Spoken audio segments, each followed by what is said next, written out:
Imagine waking up in a hotel bed with no idea how you got there. And then you look over and there's an absolute goddess sleeping next to you. His phone's blowing up from someone named Zhao Jia, sending texts like a psycho ex-girlfriend. But wait, Zhao Jia dumped him right after freshman year. She blocked him on every platform, so why is she texting like they're still together? And then he checks the calendar, and the date makes absolutely no sense. Because our boy just traveled back in time, and everything he lived through hasn't happened yet. See, in his previous life, his girlfriend Zhao Jia told him he was boring, that he didn't understand her, and left him for another guy. He swore he'd love her forever, cherish her forever, and reality just punched him straight in the face. And knowing her, the next text is always about money or gifts, because that's all she ever wanted from him. But this time, Jiang Cheng sees it all clearly. He was so blinded by love that he had zero self-respect. So he does what he should have done the first time around. He texts her, Zhao Jia, we're done, and she absolutely loses it. She fires back with the classic don't come crying back to me, and our boy is sitting there smirking like he just won the lottery. And that's when things get absolutely insane. A holographic notification pops up congratulating him for activating the dream come true god-tier Tycoon system.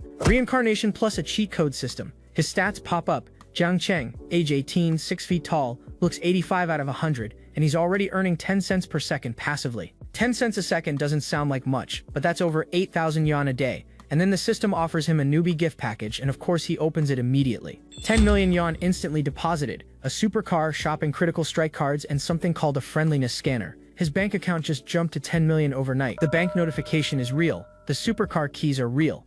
But our boy is fixated on this friendliness scanner because he has no idea what it does. And then he remembers there's a beautiful stranger still sleeping right next to him. Perfect test subject. He activates the friendliness scanner and aims it right at her, because of course that's the first thing he does. Her name is Yu Xiaoxiao, age 25, looks 93 out of 100, figure 94. The Gooners are eating well with this one, but her friendliness towards him is only 60, which means normal intimate state. But here's the wild part. There's a stat called privacy value, and it measures exactly what you think it measures. The number of intimate partners someone has had, and Yu Xiaoxiao's privacy value is 1, which means Jiang Cheng was her very first, and our boy is absolutely losing it over this revelation. Now here's the backstory. In his previous life, after Zhao Jia ghosted him, Jiang Cheng went to a bar to drown his sorrows. And that's where he met Yu Xiaoxiao, who was also there drowning her sorrows. Two broken people finding each other at rock bottom. They hooked up that night, but the scanner tells him her friendliness is only 60. She was just drunk and sad, not actually into him. And that hits different. And then she wakes up, and the way this woman looks with her silver hair spread across the pillow is absolutely devastating. Brain chemistry compromised. She catches him looking all melancholy and teases him about being a natural-born romantic saint, sighing sadly in the middle of the night. He tells her he wasn't reminiscing about anything, and she asks then, what are you sighing about at this hour? These two have some serious chemistry. And then our boy hits her with the smoothest line. He says he just regrets not meeting her sooner, and she's absolutely flustered by it. And the system rewards him for the romantic acceleration with a supercar purchase critical strike card and a brand new skill called Agile Tongue Tip, maxed out to level max. Our boy immediately puts his new skill to the test, and Yu Xiaoxiao is about to have the experience of a lifetime. She's thinking, how is he suddenly so good at this? It feels completely different from before. The Agile Tongue Tip skill is working overtime, and Jiang Cheng just smirks and tells her not to get it wrong, because the real part starts now. The absolute confidence on this man. But when morning comes, our boy wakes up and she's gone, except she left something behind on the bed. Cash, scattered all over the bed. Jiang Cheng is sitting there thinking, did she just treat me like a gigolo? The note says, thanks for last night, worth every penny. 10,000 yuan. She left her first time and even paid him for it. Yu Xiaoxiao is one interesting woman. Too bad he didn't get her number. But there's no time to dwell on it, because now he needs to figure out what this critical strike card actually does. Turns out whenever he spends money within the card's range, there's a chance for a multiplier up to 50 times. Our boy's already calculating that 5 cards maxed out on property could net him 250 million yuan. Standing over the city skyline, Jiang Cheng makes his declaration. In this life, he will become a world-renowned tycoon and write his own legend. He knows exactly which companies will blow up in the future, and all he needs now is enough startup capital to buy their shares before anyone else catches on. He finds his brand new supercar in the parking lot, but there's already someone leaning on it, and she's looking at him like he's the main course. She asks him if this is his car, and the way she's posing on it, this woman is down catastrophic, and they haven't even exchanged names. Jiang Cheng hits her with a casual, yeah, what about it, because our boy's operating on a completely different wavelength now. She claims her apartment pipes burst and begs him for a ride home, and honestly, the whole thing feels like a setup from a mile away. So he activates the friendliness scanner on her. Name, Chen Liki, age 23. Privacy value 28, and her friendliness is already at 90, meaning she's obsessed, and they literally just met. A privacy value of 28 means exactly what you think it means. Jiang Cheng walks right past her without a second thought. And then from the driver's seat he delivers the most devastating line. 28 brothers already unclogged your pipes, call a real plumber next time. And just like that, he drives off, leaving her standing there absolutely stunned on the sidewalk. She's standing there wondering how on earth he knew about all 28 of her exes. And that, my friends, is just the beginning of Jiang Cheng's new life as a god-tier tycoon. Meanwhile, Chen Liqi is still standing there gushing about how handsome Jiang Cheng is. And then this random old plumber overhears her talking about pipes and offers his 30 years of professional experience. She immediately calls him a disgusting pervert because she was absolutely not talking about actual plumbing. But the old man is genuinely confused, insisting he's got union certification and everything. She tells him to get away from her while the entire crowd is dying laughing at this poor clueless old man. Finally, some guy takes pity on him and explains that her pipe problem is not the literal kind, if you know what I mean. She storms off while the old man curses his bad luck. And honestly, this whole situation is cinema. And there goes Chen Liqi, fixing her heel after that dramatic exit. The gooners are absolutely eating well with this angle. But enough about her. Jiang Cheng pulls up to a real estate office, and a new agent named Zhao Du comes out to greet him. The senior agent takes one look at him and thinks, great, another rich kid playing big shot with daddy's car. Total waste of time. So he dumps the client on the newbie Xia and tells her to just follow the routine they practiced. Xia puts on her best professional smile and introduces herself, and she is genuinely adorable about it. He tells her to show him suitable properties, and she asks about his budget and preferences like a good little rookie. Meanwhile, the senior agent is watching from the back thinking he taught her well. You gotta filter clients first in this business. She shows him some budget apartments, but our boy tells her to skip the cheap stuff and show him properties around 1 million. And Ji immediately perks up, because 1 million yuan properties mean much bigger commissions. A few minutes later, she realizes she forgot to ask about location preferences. She's still learning the ropes. He tells her to find easily rentable spots with finished renovations and thinks to himself that she's clearly new, but at least she's genuine. So naturally, he activates the scanner on her. Age 19, looks 90, body 92, and her privacy value is 0. This girl is completely pure. She comes back with properties near shopping districts, recently renovated, priced between 800,000 and over 1 million. But here's the thing, his beginner critical strike cards cap at 1 million per purchase. Anything over that and the cards won't activate. He's running the math in his head. Units at 8 or 900,000 aren't cost effective because even small differences with a 10 times multiplier across 5 units would mean massive losses. So he asks if she can negotiate the prices down to exactly 1 million each, because if so, he will buy all 5 units in cash. And Xia's brain just short circuits. Full cash payment for 5 properties on her first real client. He even sweetens the deal by offering to hire her to manage the rentals afterward. This man is building his real estate empire in real time. She's doing the math in her head. Sales commission plus rental management fees, and she promises to absolutely make this deal happen. And the senior agent who dismissed Jiang Cheng is eavesdropping and practically wants to slap himself. 5 units, full cash, and he gave this client away. The manager himself comes out with contracts. 5 units totaling 5 million, 2% commission. Jiang Cheng signs without hesitation and tells them he trusts Xia, and she'll be his point of contact for future purchases too. Xia is calculating that her cut from the 2% commission alone is 40 to 50,000 yuan, and he said he'd buy more. What kind of tycoon is this guy? And then the critical strike cards go absolutely insane. 35 times, 50 times, 45 times, 5 cards, and the total return is 230 million yuan. He levels up to level 6, his income jumps to 0.8 yuan per second, and he's sitting on 230 million from a 5 million investment. He's thinking this cheat-powered life is so different from his last one, and since that's the case, why not splurge a little? He calls Xia over and she innocently asks, "What's up, boss?" And the way she says it is honestly kinda cute. But it's actually the manager who pulls her aside and tells her to take Jiang Cheng to dinner tonight to build a good relationship. And Xia looks absolutely terrified. And Xia immediately imagines the worst-case scenario, which the author is more than happy to illustrate for us in vivid detail. She's so flustered she can barely speak. This poor girl's imagination went from 0 to 100 real fast.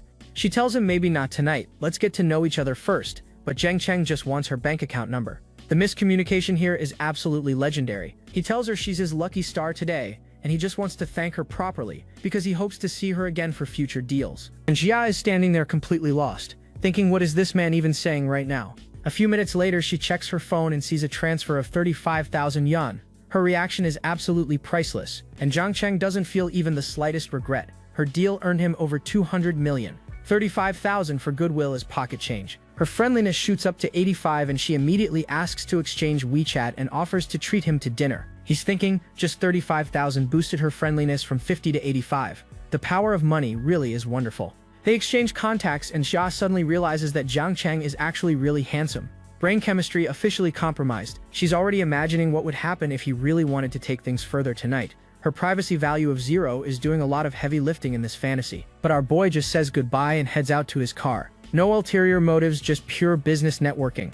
And Jia literally runs after him because apparently her feelings caught up faster than her brain could process. But he's already in the supercar waving goodbye, promising a next time. And she's standing there wondering what just happened to her heart. Jiang Cheng heads home and calls out to his mom like the good son he is. Time for a wholesome family moment. His mom has his favorite chilled watermelon ready, and his dad asks about his graduation trip plans. Normal family vibes for a secret multi-millionaire. He tells them he wants to visit Shanghai and scope out Shanghai University. Of course, he already knows exactly what investments are waiting there. His dad approves and says mom will transfer him travel money. If only they knew their son already has more money than they'll ever see. His mom starts nagging about how just giving money spoils him and no girl will want a mama's boy. Classic mom energy. He tells her not to worry about that because this time around he's not the naive Jiang Cheng from before. This time she'll definitely get a good daughter-in-law. Next day, he's crammed into an economy class seat on the plane to Shanghai because he booked last minute. Even tycoons make rookie mistakes. He tries to squeeze past someone to get to his seat, and that's when he spots a very familiar face. It's Zhao Ying, and she's looking absolutely stunning in a casual white tee and jeans. Sometimes fate just puts people on the same flight, and of course their seats are right next to each other. He says this is his seat, and she says what a coincidence, same row. The universe is shipping these two. She heads to her seat, and let me just say, the author knew exactly what they were doing with this angle, built like a Renaissance painting. And then some glasses-wearing dude slides in calling her beautiful miss and saying what an honor it is to sit together. But Jiang Cheng immediately takes charge and tells Zhao Ying to take the window seat, putting himself between her and this random guy. The guy pushes back, saying that seat was supposed to be for her. And you can tell he's not happy about losing proximity to the pretty girl. Jiang Cheng hits him with the coldest response. They're together. And since when do couples report their seating arrangements to strangers? Glasses guy asks Zhao Ying why she's headed to Shanghai, and she casually says it's work-related. She's keeping things vague on purpose. She turns to Jiang Cheng and asks what about him, and the way she looks at him is enough to compromise anyone's brain chemistry. He says he's just traveling with nothing to do, and she says how nice, a vacation. These two are vibing hard. Glasses guy introduces himself as Qian Shen, says he just graduated after repeating a year. He's trying so hard to stay relevant in this conversation. Then Qian Shen starts flexing about his dad's hotel and offers Zhao Ying a ride from the airport. The simp energy is off the charts and she's completely speechless. Jiang Cheng smoothly shuts it down, saying his hotel also has airport pickup and she's with him. Don't bother yourself. Qian Shen asks which hotel, probably expecting some mid-tier chain. And Jiang Cheng casually drops the name Humiliating, and the color drains from Qian Shen's face, because that's a $330 million ultra-luxury resort. Qian Shen says he stayed in their 9,000 yuan per night, Ming Court suite and didn't even get airport pickup. Jiang Cheng casually mentions he booked a courtyard villa, and Qian Shen just sits there processing that this guy is on a completely different financial level than him. Zhu Ying is impressed too. 80,000 yuan per night villas? She says she didn't expect Jiang Cheng to be a second-generation rich kid, and our boy fires back with the smoothest deflection. Please, as if you're not a second-generation rich kid yourself. Because Zhao Ying wasn't just the school beauty, she was famous citywide, always arriving in luxury cars with a chauffeur. And this flight is just the beginning of something much bigger. See, back in school, Zhao Ying was the kind of girl who was so beautiful that most guys couldn't even make eye contact with her. Jiang Cheng remembers that back then he was too obsessed with Zhao Jia to even notice Zhao Ying. But he heard her family ran into trouble sophomore year, and after that she started walking to school. And Zhao Ying just laughs it off, saying what kind of rich second generation is she now? The fall from grace hit different, and Jiang Cheng immediately realizes he just put his foot in his mouth by bringing up the rich kid thing. His brain is screaming at him to change the subject immediately, so he pivots hard and they start reminiscing about their school days together. Smooth recovery if you ask me, and Zhao Ying is genuinely laughing about how interesting their school used to be. That smile though, absolutely devastating. Now that the awkwardness is gone, Jiang Cheng pulls up her stats. Appearance 96, figure 96, 0 past partners, and a friendliness score of 75. And then it hits him. In this flashback, he's just casually drinking water in class, and Zhao Ying is watching him from behind. Could she have been paying attention to him this whole time? Time flies, and before you know it, they've landed in Shanghai. Jiang Cheng introduces himself to the hotel pickup, walking side by side with Zhao Ying like it's the most natural thing in the world. And waiting for them is his private butler, Wang Yuyan. And let me just say that Humiliating knows exactly what kind of service experience they're delivering. This woman is built like a whole fantasy come to life. Jiang Cheng asks Zhao Ying where she's staying, and she says a friend's place in Pudong, the opposite direction. She tells him not to worry and that she'll just grab a taxi. But our boy tells her to get in the car because old classmates don't need to be so polite. Then he tells manager Wang to drop her off in Pudong first. Gentlemen, move unlocked. Meanwhile, guess who's lurking in the background? Qian Shen from the plane is watching this whole thing and convincing himself that Zhao Ying is about to get taken advantage of. The delusion is strong with this one. 25 minutes later, they arrive at her friend's place and Zhao Ying says she's really happy they reconnected. She wants to add him on WeChat and promises to treat him to dinner. She leans into the car window with her phone out, making him promise not to forget about that dinner. And he says how could he possibly forget, thanking her for today. They scan each other's QR codes and he tells her until next time. The WeChat exchange is basically a marriage proposal in Manhwa terms.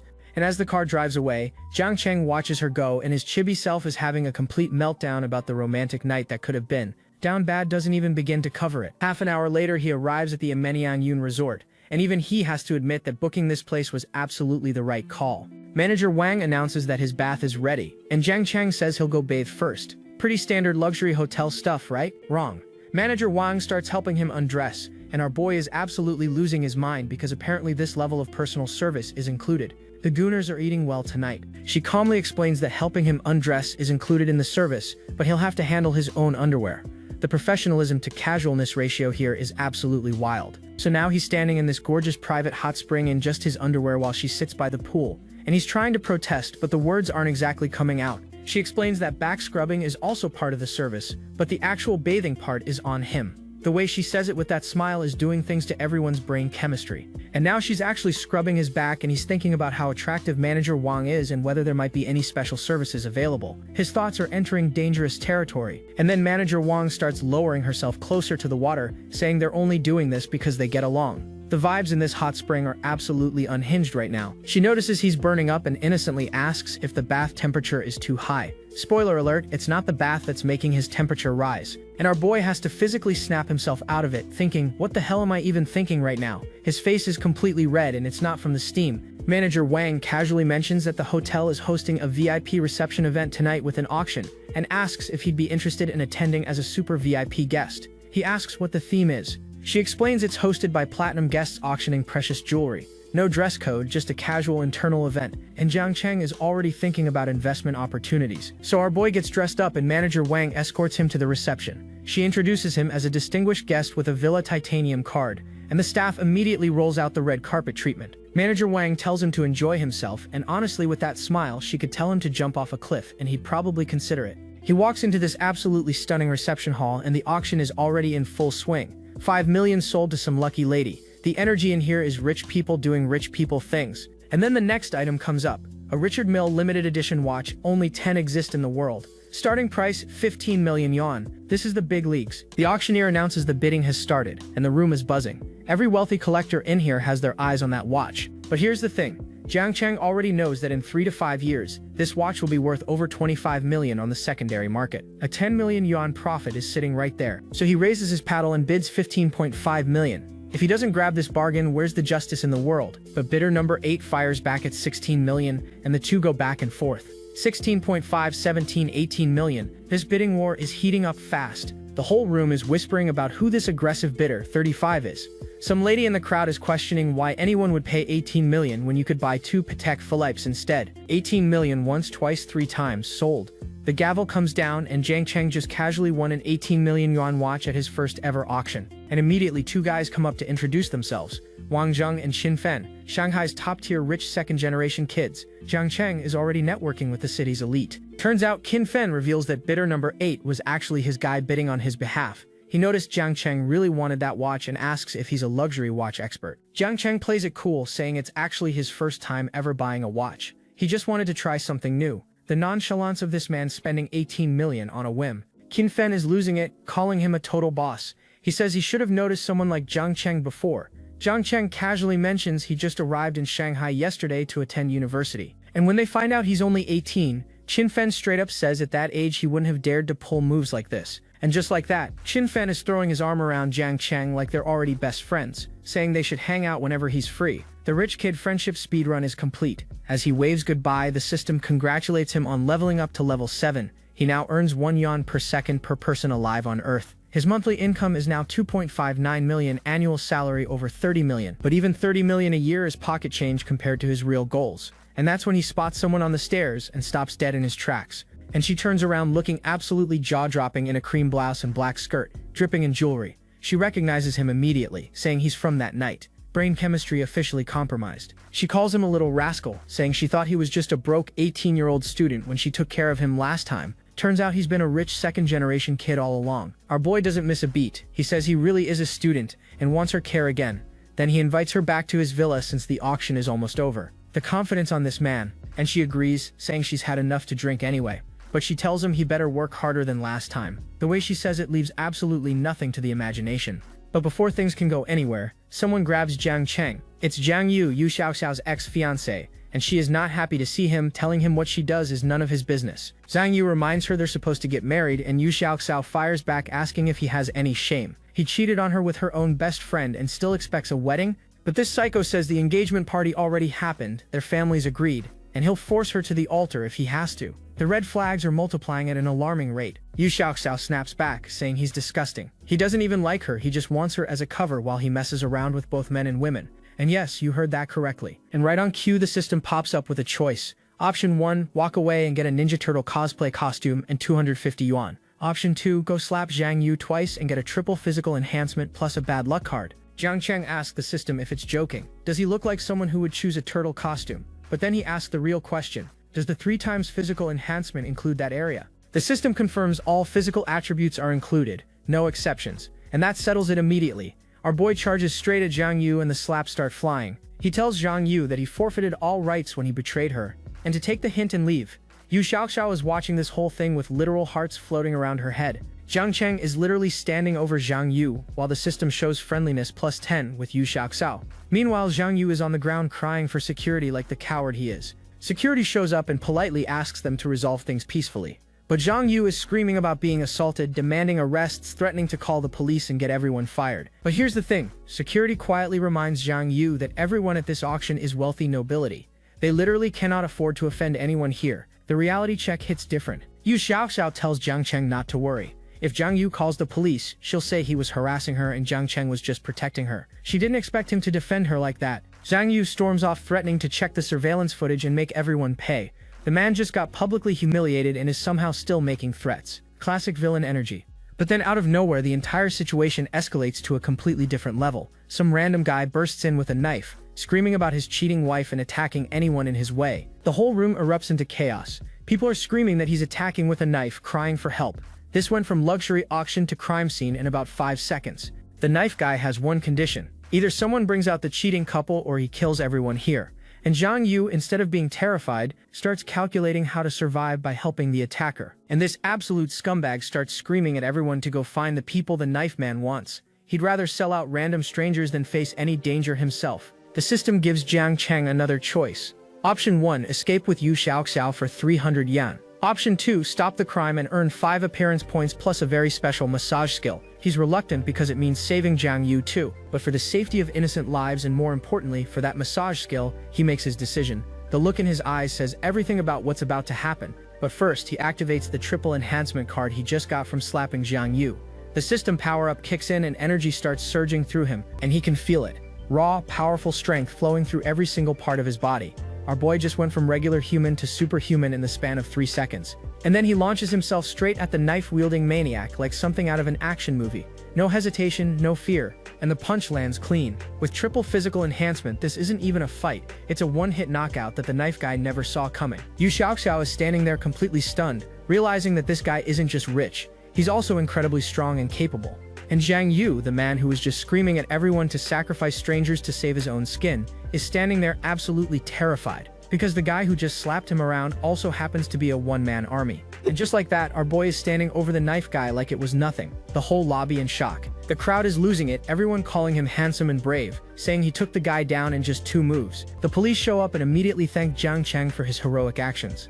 But Zhang Yu, still on the ground, is screaming that he wants to report an assault. This man just watched someone save the entire room, and his first reaction is to cry victim. The audacity is honestly impressive. The officer turns to ask if the assault claim is actually true, and everyone's watching to see how this plays out. But Yu Xiaoxiao steps up looking absolutely stunning and tells the officer that Zhang Yu was trying to force her into a marriage. And the system pops up showing Yu Xiaoxiao's friendliness has hit 90. She has helplessly fallen for him. Our boy just speedran a relationship. Jiang Cheng pulls her close and promises he won't let that scumbag Zhang Yu bully her anymore. The smooth factor is off the charts right now. The police rule it a misunderstanding over an emotional dispute. and Zhang Yu is on the ground stuttering about surveillance footage, demanding justice that absolutely nobody is going to give him. But Jiang Cheng isn't done. He's thinking this punk harmed Xiao and still has the nerve to demand surveillance. Time to test out that bad luck card. The bad luck card activates and dark energy engulfs Zhang Yu. He has absolutely no idea what's about to happen to his life, and it starts immediately. His bank calls to say 200,000 yuan just vanished from his account. Zhang Yu is panicking, confirming it was definitely stolen, but it gets worse. Someone runs in to tell him a car crashed into a tree, and that tree fell right onto his car. The bad luck card is working overtime, and Zhang Yu is sprinting out of there like his life depends on it, screaming that he doesn't have time for trivial matters. The universe is doing what the police wouldn't. Jiang Cheng just smiles and says those who do evil will ultimately destroy themselves. Then he takes Xiaoxiao's hand and tells her, let's go. 5 minutes later, they're back in the room and Yu Xiaoxiao is leaning over him asking if he's hurt. The way she says, good boy, let sister check on you. He just smiles and says that kind of trash could never hurt him. The triple physical enhancement is doing wonders for his confidence. But Yu Xiaoxiao insists on examining him anyway, and the way she's looking at him right now, this examination has absolutely nothing to do with medical concerns. She asks if he minds that she has a fiancé. Our boy is sitting there shirtless with abs on full display, saying he's just surprised her fiancé turned out to be like that. She explains that her grandfather arranged the engagement when he was critically ill. She only agreed to put him at ease, then discovered Zhang Yu was cheating with her best friend. Jiang Cheng tells her not to worry because he's here now. She asks him directly if he's willing to maintain this kind of casual relationship. Her inner thoughts reveal that Jiang Cheng is actually her first and that this feels 100 times more relaxed than serious dating. He pulls her in and says of course he doesn't mind, promising to treat her well. Brain chemistry officially compromised on both sides, and that's the last coherent moment before things get very adult very quickly. The Gooners are eating well tonight. The next morning, the hotel maids walk in and immediately start commenting on how much energy young people have these days. The other maid says if her husband were this vigorous, she wouldn't even make it to work. They're judging the bed sheets like forensic investigators. Certified goon fuel apparently left evidence everywhere. Meanwhile, our boy and Yu Xiaoxiao are having a cute breakfast date at a cafe like a normal couple. Domestic bliss unlocked. He's scrolling through social media and sees a classmate named Li Zudong flexing a luxury watch collection as a coming-of-age gift from mom. Everyone's showing off apparently. And that's when our boy gets the most legendary idea. He casually asks Yaxiao if he can borrow her legs for a photo to celebrate his coming-of-age ceremony. She's surprised, asking if it's his birthday. He says no, everyone's been showing off their coming-of-age gifts, and since he doesn't have a luxury car, he'll show off her legs instead. And she agrees, blushing and calling him a little rascal. The fact that she said yes to this is peak relationship energy. So Yu Xiaoxiao starts posing and the results are absolutely devastating. The proportions are arguing with physics right now. She even kicks off her heels for the full photoshoot experience. This man asked to borrow her legs and she gave him the whole gallery. He's snapping photos thinking his coming-of-age ceremony might not have a luxury car, but this ride's speed rivals a supercar. This man did not just say that, and he actually posts the photos online. 6 pictures of Yu Xiaoxiao's legs as his coming-of-age flex. His classmates see it and completely lose their minds. Cheng Benshi says the class monitor's 20,000 yuan watch suddenly seems pathetic. Zhou Benyuan wants a stockings lady too and is crying about wanting to grow up. Meanwhile, Li Zirui calls it a real coming-of-age ceremony. Yejia says his dad's graphics card is nothing in comparison, and Wang Pai Cheng, who only talks to virtual girlfriends, wishes he could go all the way like Jiang Cheng. The entire friend group is down catastrophic, but flexing legs on social media isn't enough. Our boy heads straight to a luxury supercar dealership on Jingxing Road, asking if they have any cars in stock. The saleswoman leads him through a showroom full of supercars, red ones, white ones, black ones. This is basically a candy store for rich people. But here's where it gets interesting. There's an older rich guy, Mr. Huang, trying to buy a car for a young woman named Su Wan. She's politely declining, saying her opinion doesn't matter. This guy insists on picking her up from work every day for her drama filming. Su Wan keeps trying to maintain distance, saying her schedule is too busy. The power dynamic here is giving major red flags. Jiang Cheng is watching this whole thing unfold and suddenly recognizes her. That's Su Wan, who in a few years becomes one of the entertainment industry's top 4 young actresses. He remembers her famous poolside photo, and this is the photo. Su Wan at a pool looking absolutely unreal, and suddenly this manhwa has everyone's undivided attention. Built like a whole Renaissance painting, honestly. Back in reality, Su Wan is physically pushing Mr. Huang away, saying she needs to get back to a company meeting. But this guy is not taking no for an answer. And then the mask comes off completely. Mr. Huang threatens her directly, saying either she accompanies him or the investment is off. Then he goes even further, threatening to blacklist her from the entire industry. But Su Wan doesn't break. She looks him dead in the eye and says regardless of whether he invests or not, she will never give in. Do whatever you want. Respect to this woman, honestly. And right on cue, the system triggers a special mission. Jiang Cheng is standing right there watching the whole thing go down, and it looks like fate just handed him another chance to be a hero. The system mission is clear: help Suwon out of her predicament and get her to sign a contract. But our boy knows words alone won't cut it. He needs to prove he has the money to back it up. So he walks right up to the saleswoman, speaking loudly on purpose, and asks about buying a Latterari. She explains it's a limited edition that requires asset verification and owning 5 other models first. And he just looks at her with this smirk and asks, "So that means I'm not qualified to buy it?" The saleswoman hesitates for a second and then says, "Well, if you're really set on buying it, it's not entirely impossible." She explains that some order slots get reassigned due to cancellations, but the deposit would be higher than usual, and without missing a beat, our boy just says he'll pay in full. The saleswoman's brain just short-circuited. Full payment? Does this man even know how much this car costs? And wouldn't you know it, both Mr. Huang and Suwon are watching this whole thing unfold. Even Huang, who thinks twice about a 3 million yuan car, can't believe someone's paying outright for the top-tier Latterari. The saleswoman nervously tells him the base price plus customization runs around 45 to 50 million yuan. That's approximately $7 million for those keeping track. And this man just smiles and says, "I know, that's acceptable." The absolute audacity of saying 50 million is acceptable, like he's ordering takeout. The saleswoman runs to get the manager, and who shows up but our leopard print friend from the auction along with the dealership boss. He recognizes Jiang Cheng immediately.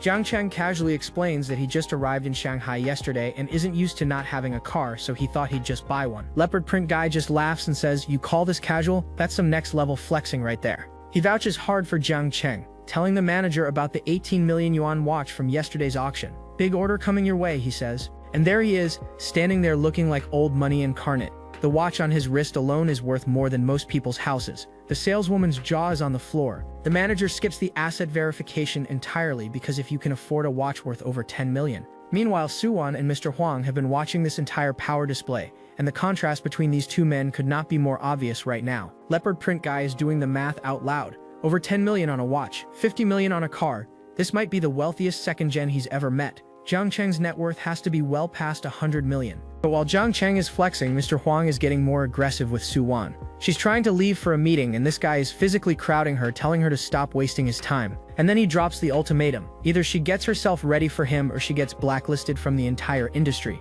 Then he just turns and storms off. The audacity of this man is genuinely disgusting. And right on cue, Jiang Cheng calls out to her. Miss Su turns around, surprised that someone's addressing her. He introduces himself and tells her straight up, he overheard everything with her investor.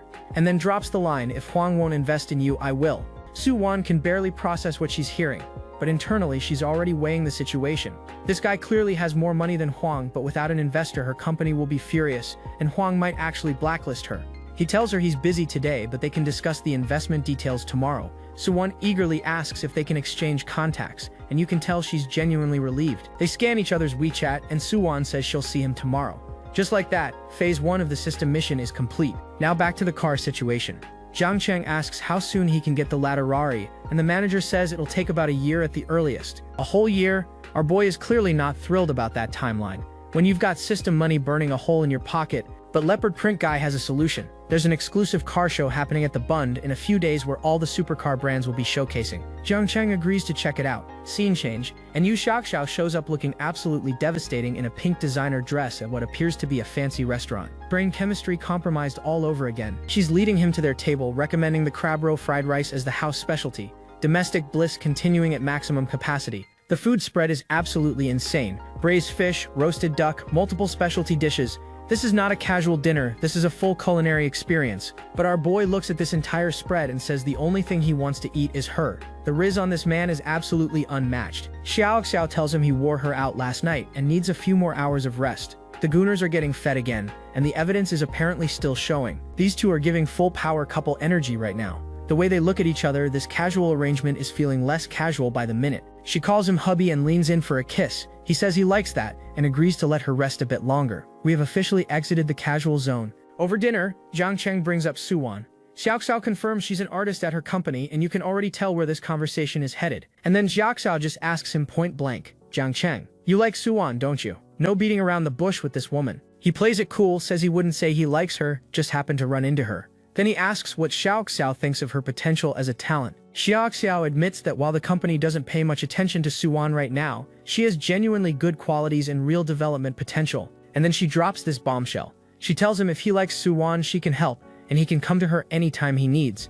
and she won't have any objections about other women. The harem route has been unlocked. He pats her on the head and tells her not to worry, that whether it's her or anyone else, as long as they're his woman, he'll treat them all well. This man really just said that with full confidence. He reveals his plan. He wants to sign Suwon to a contract and fund her projects. Xiao explains that breaking her current contract would cost millions in penalties, plus he'd need to establish an entire company. He tells Xiao to handle operations once the company is set up, even offers her shares. But internally, he already knows the system will fund everything, and with the right resources, Suwon becomes a top actress within 2 years. Xiao immediately refuses the shares, saying she'll only handle management and just wants a high salary. But inside she's thrilled because jumping from department head to company executive puts her influence on a completely different level. He calls her silly and says between the two of them, there's no need for such formality. This man is building a business empire and a harem simultaneously, and that's when Xiao starts crying. She tells him before they met, her life felt meaningless, just waking up every day being pressured into marriage. He made her feel what it's like to actually be alive. They share a tender embrace at the table,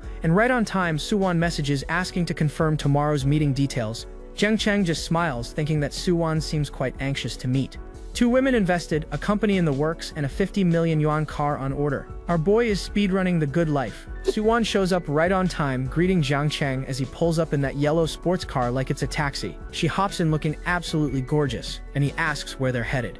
Lujiazui Baiyue Hotel, business meeting with style. They sit down and Jiang Cheng asks about the drama she's been planning. Suwon laughs it off, saying it's just a small web drama with a budget of 5 million. 5 million? Our boy instantly loses all enthusiasm. What kind of quality drama can 5 million produce? But Suwon makes her pitch. Low costs, quick returns, and the plot has real potential. She even offers to show him the script first. He waves it off and says no need. He only cares about investing. Suwon is genuinely confused. You don't even want to see the script? He tells her if she's worried, he can transfer the investment money right now. Suwon can barely process this. In all her years in the industry, she's never even heard of an investor like this. But here comes the catch. He has one condition. She has to sign with his company as an artist. Suwon panics a little, reminding him her contract hasn't expired, and breaking it means paying a massive penalty fee. He just says, that's not a problem. And that's when Suwon's guard goes up. She's thinking, I'm not some naive young girl. Nobody promotes you for free in this world. Her brain is having a full civil war right now. On one hand, he's extremely handsome and loaded, so agreeing wouldn't exactly be a loss. On the other hand, she can't betray years of principles. The internal struggle is real. She asks him straight up, do you even have an entertainment company? And he says, not yet, but if you agree there will be one soon. The audacity of this man. He tells her Xiao already mentioned she's not valued at her current company. He promises to handle the penalty, and his new company will make her the top priority for the next few years. And then Suwon nervously asks the question that's been on her mind. If you invest, are there any special requirements? Her friendliness is sitting at 50, meaning she's still very much on guard. Jiang Cheng checks the stat and thinks, at only 50 points she'd definitely refuse any advances. So he plays it smooth and tells her he won't require any improper contact, though internally he's adding, for now at least. And just like that, friendliness jumps to 60. She's thinking, a company with no shady demands that just throws money at promoting you? What is there to hesitate about? She immediately asks when she can sign. She starts calling him boss, but he says that sounds too distant. How about big brother instead? Suwon is a little caught off guard and asks how old he is. Suwon's not buying it. 20? Didn't they say you're just starting university? Shouldn't you be 18? And then she pauses and goes, wait, you meant age, right? She clearly thought he meant something else entirely. Jiang Cheng just smirks and Suwon's face goes completely red. She calls him a little rogue. This man didn't even say anything inappropriate and she's already flustered. The food arrives and Suwon insists on paying as a thank you. But Jiang Cheng tells her the best return on his investment is her becoming a hit actress, smooth and practical at the same time. Mid-meal, Jiang Cheng realizes he should probably give his parents a heads up about his sudden wealth. Better to prep them now than spend hours explaining when he gets home. He calls his dad right there at the table. His father is already impressed, saying the investment company grew fast and asking if the dividends are good. Jiang Cheng casually mentions around 600,000 a month. Back at home, his dad does the math. Over 7 million a year? His buddy on the phone is saying the son is about to surpass the father. Dad plays it cool and calls him a lucky brat, but mom calls him right out for bragging to his friends about it. Jiang Cheng asks if his parents want any gifts. His dad tells him not to bother, just stay humble because this is only the beginning. Our boy agrees like the dutiful son he is. After the call, he suggests they go shopping since it's still early. Suwon agrees and calls him sugar daddy. Just straight up says it. The vibe between these two is moving fast. She mentions she didn't bring much when she came to Shanghai, so the shopping center would be great. He says no problem, and just like that they're heading out. They arrive at what is clearly a high-end luxury store, and a saleswoman immediately greets them, asking if they have an appointment, because of course you need a reservation to spend money here. And who do they bump into at the store? Suwon recognizes someone and greets her. Senior Lin Ru, what a coincidence. Suwon stumbles trying to introduce Jiang Cheng. She's thinking it might be too early to call him boss, so she just says she's accompanying a friend to look at watches. The Gooners meanwhile are eating well, because the proportions on display here are absolutely unfair. Now let's talk about Lin Ru. She's a popular star, age 27, appearance 90, figure 88. But here's the kicker, the system shows 78 past partners, and the older guy next to her, Wang Hai, is already eyeing Suwon like a new opportunity. Jiang Cheng is internally doing the math. 78 past partners? She's been around the block quite a bit, and the guy with her must be absolutely loaded to afford that lifestyle. Wang Hai asks who the pretty junior is, and Lin Ru casually dismisses Suwon as some girl who played a maid in one of her previous dramas. The disrespect is absolutely palpable. Wang Hai introduces himself as a film investment specialist and hands Suwon his card. If you ever want to act again, contact me. The vibes here are giving Mr. Huang all over again. And Lin Ru catches that exchange with the sharpest, most venomous look you've ever seen. The jealousy is radiating off this woman in waves. Suwon takes the card politely, but she's no fool. She's thinking these so-called good friends only tag you on social media to ride your popularity. She thanks him and keeps it moving. They get to the actual watch shopping. The salesperson shows them what's available. The popular 7122 series starts at $380,000 for the women's model. Jiang Cheng asks for the price range. Our boy is thinking he needs something for mom, and it should be more expensive. So he casually asks, do you have any women's watches starting at $500,000? No need to show him anything cheaper. The flex never stops with this man. Lin Ru overhears and is absolutely fuming. She had to sweet-talk Wang Hai just to afford a watch here, and this kid calls $380,000 cheap. Wang Hai is doing the mental calculations too. Meanwhile, Suwon is sitting there pretending to read a magazine, but internally she is living for this moment. Lin Ru always acts high and mighty, and watching Jiang Cheng accidentally humiliate her is the best entertainment she's had in months. Jiang Cheng walks over and asks if she likes any of the watches she's been looking at. Suwon quickly says no, just browsing, she can't afford it anyway. And right on cue, the system pops up with a random task. Give Suwon a women's watch. Reward will be based on results. He was already thinking about getting her a gift, so this works perfectly. He tells her if she likes it, he'll get it for her. But Suwon refuses immediately. She says absolutely not, she'll buy it herself once she earns enough money. This girl has principles and she's sticking to them. Lin Ru is watching this whole exchange, and she's convinced it's all an act. She's thinking, these days everyone window shops, but nobody actually buys. Let's see if he actually follows through. The salesperson brings out the premium models and starts helping Jiang Cheng try them on. The watches are laid out on the table, and one of them looks particularly clean on his wrist. He turns to Suwon and asks what she thinks. She gives him a soft smile and says it looks all right. The domestic energy between these two is building whether she realizes it or not. He mentions it feels a bit loose, and Suwon leans in to tighten it for him. Their hands are touching, and the proximity is doing things to both of their heart rates right now. Suwon realizes something feels off about what he just said. He's only 18, but he's already subtly flirted with her twice today. Her friendliness just jumped to 70 though, so clearly the strategy is working. Jiang Cheng sees the friendliness bump and confirms his theory. When women say no, the number still goes up. He stands up confidently and tells the salesperson to wrap up both watches. The salesperson's jaw nearly hits the floor. Both watches? As in, the two luxury timepieces that together cost over 2 million yuan? Lin Ru and Wang Hai are standing there completely stunned. 2 million on watches, just like that. Lin Ru still wants to believe it's fake, but deep down she knows she just got absolutely outclassed. Jiang Cheng asks Suwon to help him pick between two women's watches because he's getting one for his mom. The salesperson explains this one has 450 diamonds totaling 2.5 carats, priced at 883,000 yuan. The other one is 850,000. Suwon goes to take off the watch she tried on, but Jiang Cheng stops her and tells her to keep it. It's hers now. She immediately protests, saying it's way too expensive, and she really shouldn't accept something like this. But our boy is smooth about it. He says it's a small token with no obligations, and the payment's already been processed so it can't be returned. She tries one more angle, saying just give both to his mother. He laughs and says his mom is in her 60s and the young lady style would make her a laughingstock. Consider it a welcome gift since they'll be colleagues soon. Then he hits her with the look. Are you really refusing my gesture right now?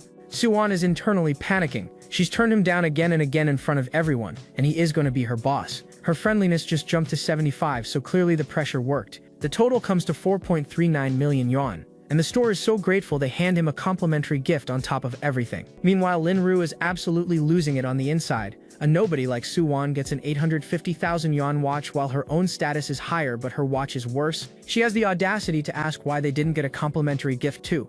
The salesperson politely tells her that particular gift is not available for them. Wang Hai is fuming internally. His entire plan was buy Lin Ru a watch, romantic dinner, then hotel. And this kid completely destroyed the mood. He tells her they're leaving. The salesperson asks if Lin Ru still wants her timepiece. She says they'll talk about it next time and walks out completely humiliated. And that's when the system pops up. Mission complete. Because Suwon's friendliness kept climbing, the reward evaluation is very high. 1 to 3 times random cashback on everything he just spent. He rolls the 3 times multiplier. 13.17 million yuan deposited into his account instantly. After deducting the 4 million he spent, he's up nearly 9 million, and he's already thinking about getting Suwon more gifts. So naturally, the spending spree continues. They hit up a luxury handbag boutique next. He asks Suwon what kind of bag she likes, and she's already begging him to stop. The saleswoman pulls out the 2 hottest bags of the season without being asked twice. And without a single moment of hesitation, he snaps and says perfect, he'll take them both. This man does not know how to buy just one of anything. The total comes to 120,000 yuan, and he's now a valued member. At this rate, he's collecting luxury memberships like they're free samples. Suwon is genuinely speechless. She's thinking the boss is operating on a completely different level from everyone she's ever met. On the drive back, Suwon thanks him for everything and invites him up to her place for a drink. He asks, just water? She says wine is fine too. He says he'd better not, because if he stays for drinks he might accidentally charm her. She calls him full of himself, but the smile says she doesn't entirely mind. She gets out with all her shopping bags, tells him to get some rest, and thanks him for keeping her company today. Just a sweet little wave goodbye. And as she walks toward her building, she's thinking he really didn't try to come upstairs at all. He's actually a genuinely good person. Friendliness just hit 80, which is huge. Meanwhile, our boy is doing the math in his head. 80 points means secret crush territory. He's grinning to himself, thinking Suwon will be his sooner or later. The confidence on this man is unshakable. Half an hour later, he arrives at the Yun Hotel, where a very attractive manager welcomes him home. And the gooners are absolutely feasting because the proportions on this woman are criminal. She's internally thinking about how rare premium clients are. He booked a courtyard villa for a full week straight, and she is determined to provide impeccable service. Our boy is casually doing laps shirtless and asks manager Wang if they serve any particularly unique dishes, specifically the kind that are exceptionally expensive. She lists off their restaurant options: Chinese, French, Italian, and Japanese, all to the highest standard. And the way she's sitting right now is making this scene very difficult to focus on. The specialties include yellow-lipped fish and alba white truffles. This man is eating like royalty while casually spending money to make even more money. And then he casually asks her to arrange a massage, because swimming, champagne, and gourmet food apparently weren't relaxing enough. Manager Wang says of course, and suggests they proceed to his room for the massage. The blush on her face is telling a story all by itself. She gets ready for the massage session, and the visuals here are making it abundantly clear why this is considered a premium service. The gooners are being fed a 5-course meal right now. Jiang Cheng thought it would be a simple shoulder rub, but it turns out to be a full aromatherapy massage. The surprise on his face is priceless. She tells him to close his eyes and relax because the spa treatment is their specialty. And the way she's looking at him right now is absolutely not just professional courtesy. The massage gets underway, and the imagery here is doing some extremely heavy lifting. We'll just leave it at that. Our boy is completely melting into the sheets right now. The flower effects floating around him are telling you everything you need to know about how good this feels. And the view from his perspective right now is absolutely devastating. This is certified goon fuel, and the replay value on this scene is through the roof. But let's circle back to one more key moment from the watch store. Jiang Cheng asks Suwon to try on the diamond watch, and she looks absolutely radiant wearing it. He casually remarks both watches are much better than that 380,000 yuan model. And Lin Ru, who is eyeing that exact model, walks right up looking ready to explode. But our boy doesn't even acknowledge the drama. He just tells the salesperson to wrap up both watches and hands over his card like it's nothing. Manager Wang finishes up and tells him she'll pick him up for the auto show tomorrow. And our boy is sitting there thinking it was just a normal spa service, and his imagination ran wild. The next day, it's the Shanghai auto show. Luxury cars everywhere, gorgeous models posing, photographers going crazy. Jiang Cheng rolls up solo because his buddy Qin Fen bailed at the last minute.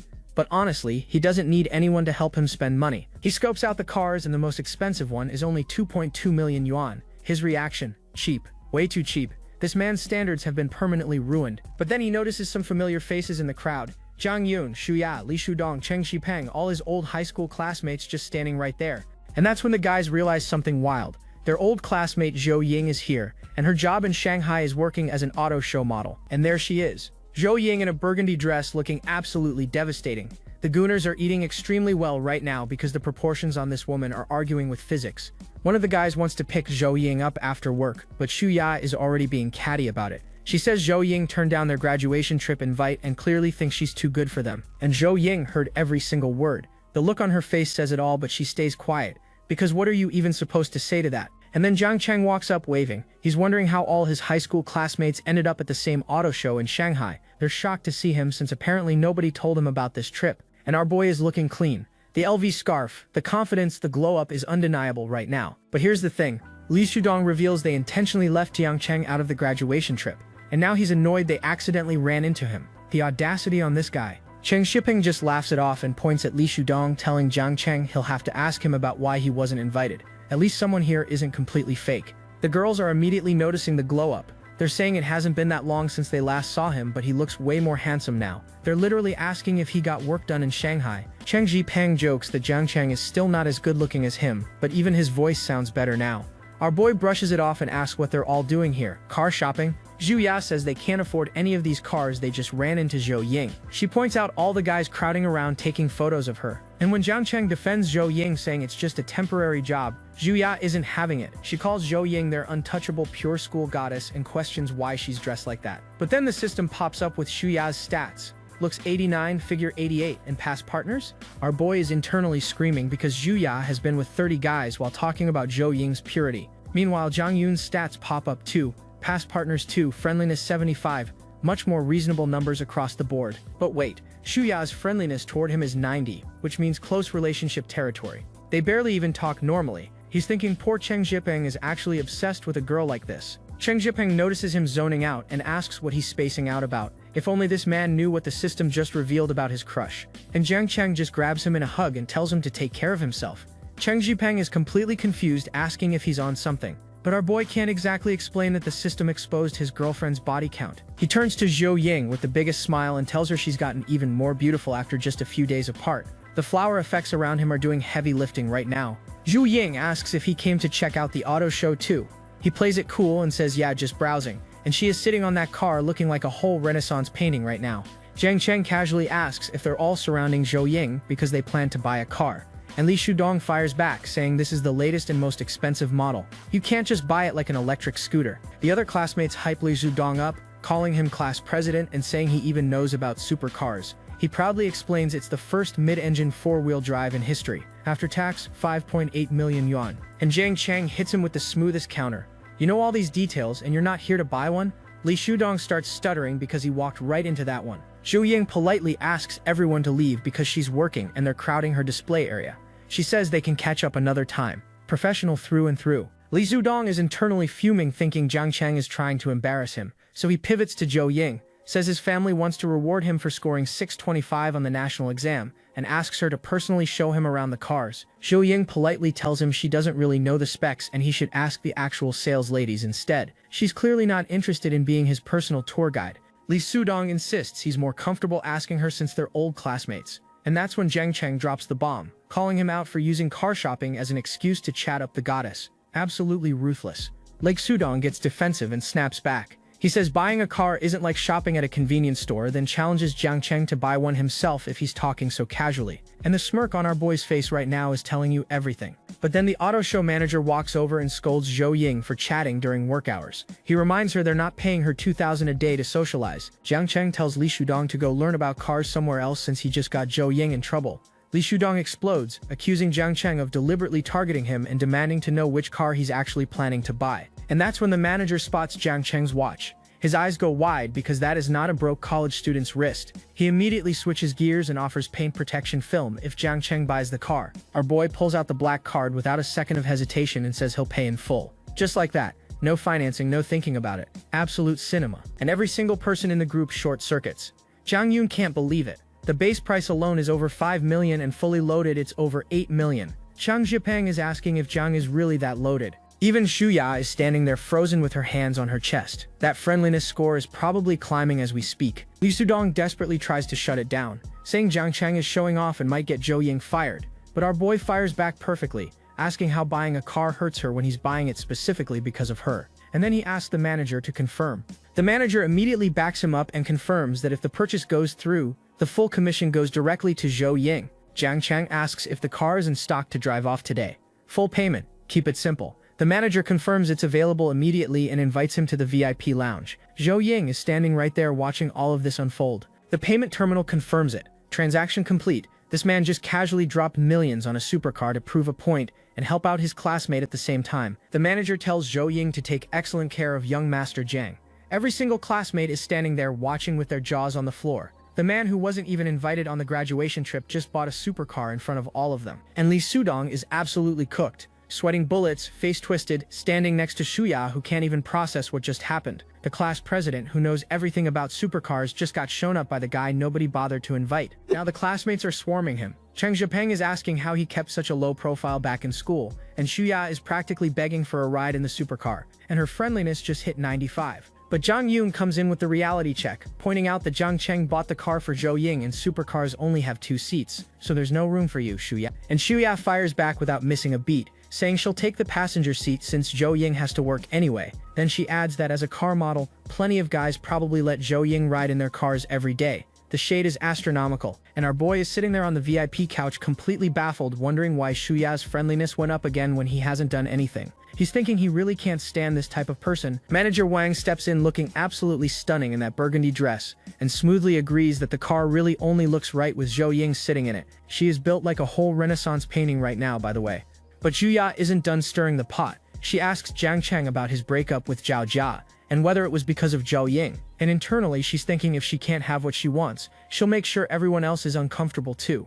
Pure villain energy. And that bomb lands perfectly. Zhao Ying is visibly shocked hearing that Jiang Cheng broke up with Zhao Jia, saying he was always so good to her. This is clearly news to the school goddess. Our boy stands up right next to Manager Wang and handles it like a pro. He tells everyone his breakup has nothing to do with anyone else, including Zhao Ying, but then casually adds that Zhao Ying is so beautiful any guy would like her. Smooth operator. Then Cheng Shipeng grabs his wrist and absolutely loses it over the watch, screaming that it's worth over $1 million. He says our boy is literally wearing an apartment building on his wrist, and Jiang Cheng plays it off perfectly, saying they've graduated now and he did well on the college entrance exam, so his family insisted on rewarding him. He couldn't exactly refuse. The casual rich boy act is truly unmatched. Like Sudong, clearly sick of watching Jiang Cheng's flex parade, suggests they go find dinner before traffic gets bad. And Shuya is standing there thinking she knows he's showing off, but there's absolutely nothing she can do about it. But before they leave, Shuya turns around and invites Jiang Cheng to eat with them and go shopping after.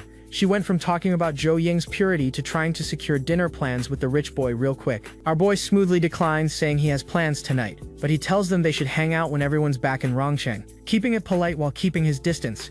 And Zhuya lights up like a Christmas tree, telling him it's a deal and to contact her when he's back. Girl, your friendliness is at 95 and your body count is at 30. Jiang Cheng knows the truth and he is not interested. He turns to Zhao Ying and tells her to keep working while he goes to look around. She thanks him genuinely, and the sparkle effects around these two right now are doing serious overtime. He tells her they're all classmates, no need to be so polite, and promises they'll hang out next time. The way these two are looking at each other right now is giving main couple energy, and I am here for it. So our boy starts wandering the auto show floor and immediately gets approached by a saleswoman asking if he's interested in any other models.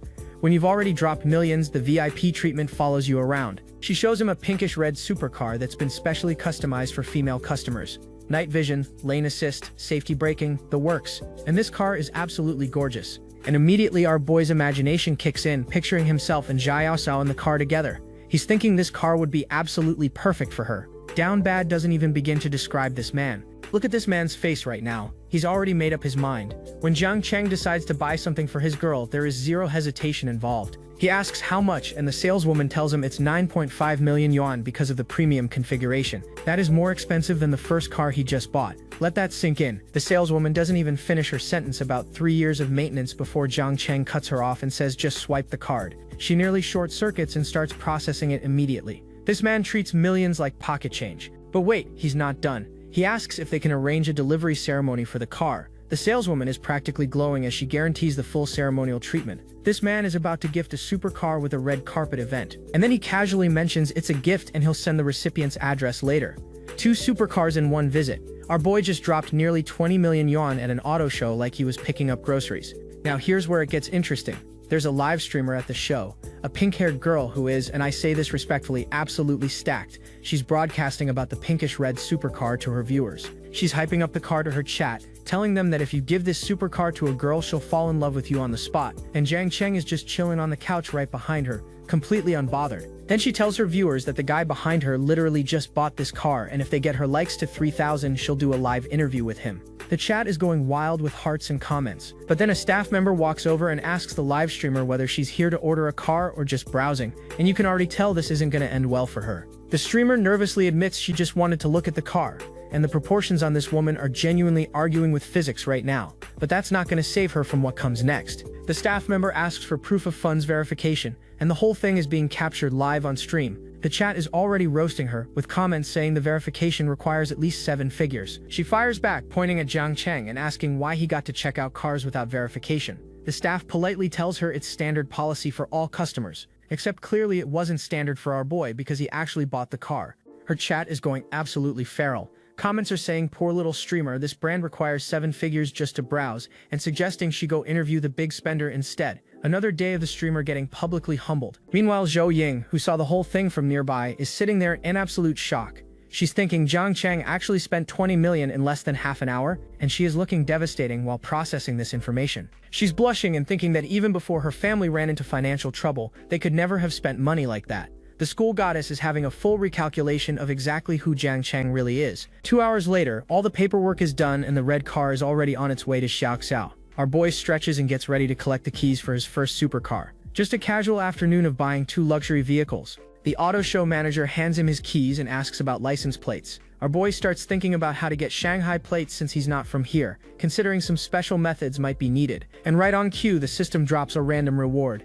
A premium Shanghai license plate JC111 already selected at the vehicle management office with personnel on their way to install it. This system is literally a cheat code. Jiang Cheng just smirks and thinks the system is incredibly thoughtful. JC for Jiang Cheng, 111s for the flex. This man's license plate has his own initials on it like he's a superhero. Sure enough, a government vehicle office worker shows up personally to deliver the plates. Jiang Cheng just says, okay, like this is completely normal and not at all insane. And there it is. The plate reads Shanghai AJC111. The staff are freaking out because it's a local Shanghai plate with his exact initials. They've never seen someone with this kind of pull before.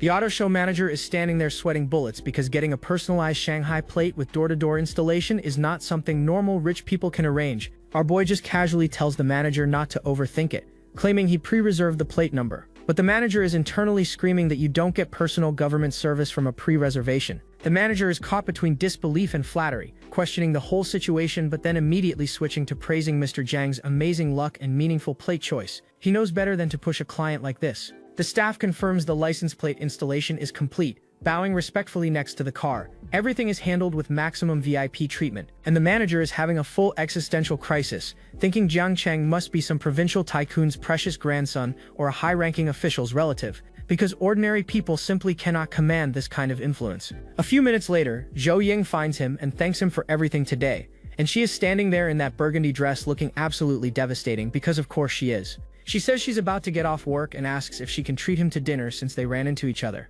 The school goddess is making moves and the sparkle effects confirm this is a certified moment. Our boy is about to say yes when suddenly his phone starts ringing, and timing like this in a manhwa means something is about to go very wrong for someone. He picks up the phone and says hello, and the look on his face says he wasn't expecting this caller at all. And it's Cheng Zhipeng, sobbing by the Huangpu River, screaming that he just got dumped and threatening to jump in if Jiang Cheng doesn't come drink with him immediately. Remember Xu Ya with the 30 body count? Yeah, this was inevitable. Both Jiang Cheng and Zhao Ying react with pure shock. So much for that romantic dinner, because our boy has a friend to save from himself right now. So Jiang Cheng apologizes to Zhao Ying and explains that his buddy just got his heart broken and needs a drinking partner. He offers to take her to dinner tomorrow instead, and Zhao Ying is surprised, asking about the breakup with Xu Ya. And Zhao Ying, being the absolute queen she is, just smiles and says, let's make it another day. The way these two are looking at each other right now, the chemistry is off the charts. Our boy walks into the bar and immediately asks Cheng Zhipeng what happened to jumping in the Huangpu River,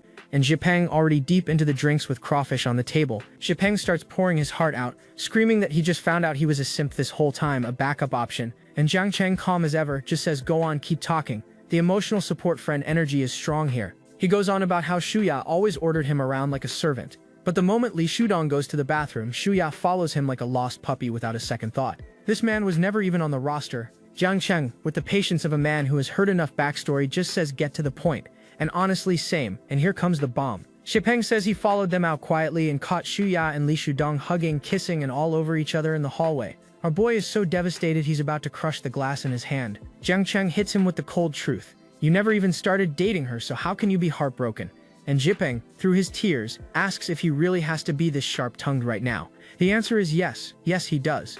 Then Jiang Cheng gets serious and tells him straight up, Shuya is no good. Let her go bother Li Shudong, who knows what diseases that guy might catch. And Deepening's eyes go wide, asking if Jiang Cheng knows something he doesn't. Jiang Cheng tells him he's heard from friends that Shuya's private life is an absolute mess, and that he tried to hint at this before, but Deepening wouldn't listen. Remember the 30 body count from last episode? Deepening admits his brain must have been squashed back then and says forget it. Enough talk, it's all in the drink. He raises his glass for a cheers, and just like that, the healing through alcohol begins. 1 hour later, Jiang Cheng is helping Deepening into a taxi.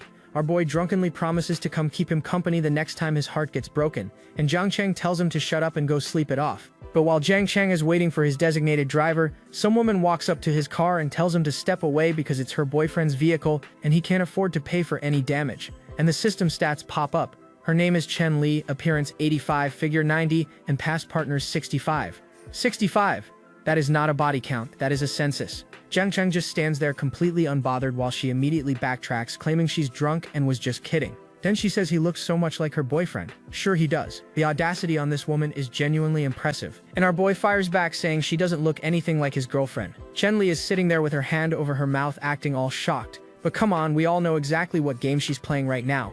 She starts calling him handsome and asking if he knows how to drive a Ferrari with one hand. And Jiang Cheng, who actually owns the car she's talking about, educates her that a high-horsepower rear-wheel drive performance car requires both hands. She picked the wrong flex on the wrong person. Now she's pivoting to gaming, claiming she's amazing at PUBG and knows 10 different ways to get a chicken dinner, and she asks if he wants to play with her. The proportions on this woman are honestly arguing with physics, but with 65 past partners, she is a walking red flag factory. Jiang Cheng just deadpans and says the only game he plays is Honor of Kings. Complete shutdown. This man has the social defense stats of a maxed-out tank build. And right on time, the designated driver arrives. A pink-haired girl in a white dress walks up and asks if he's the one who called. Wait a minute, does she look familiar to you? Because she should. It's the live streamer from the auto show. Her name is Zhao Ying, and she's still streaming. She introduces herself and then realizes he looks familiar, and her chat is going absolutely wild, because they recognize him as the guy who bought the Ferrari earlier today. The crossover nobody expected.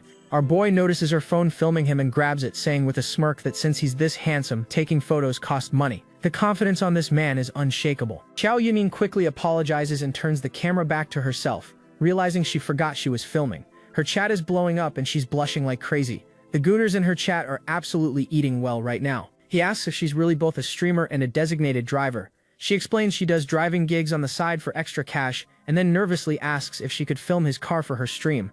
Our boy just shrugs and says he doesn't mind, and she loses her mind. She's telling her viewers she can't believe she actually encountered a Ferrari SF90, the headline car from today's auto show that does 0 to 100 in 2.5 seconds. Her chat is commenting that this license plate isn't something an ordinary family can get, and the chat starts getting spicy. Viewers are commenting that the little streamer might have some indescribable encounter with the Tycoon and leap across social classes. She's standing there blushing while her audience writes fanfiction about her in real time. But hold on, Chen Li hasn't given up yet. She slides back in and offers to be his driver for free, looking absolutely devastating with the sparkle effects going full blast. This woman saw the Ferrari and activated her final form. And Jiang Cheng puts his hand up and says he'll pass on free because that sounds like it could lead to complications. Smart man. With her stats, complications is the understatement of the century. Instead, he turns to Zhao Ying and asks if she can actually drive a supercar, because letting a random person behind the wheel of a 10 million yuan Ferrari is a legitimate concern. She confidently tells him she's test-driven plenty of sports cars and used to be an automotive review blogger, and the system confirms it with her stats, appearance 94, figure 90, and most importantly, past partners 0.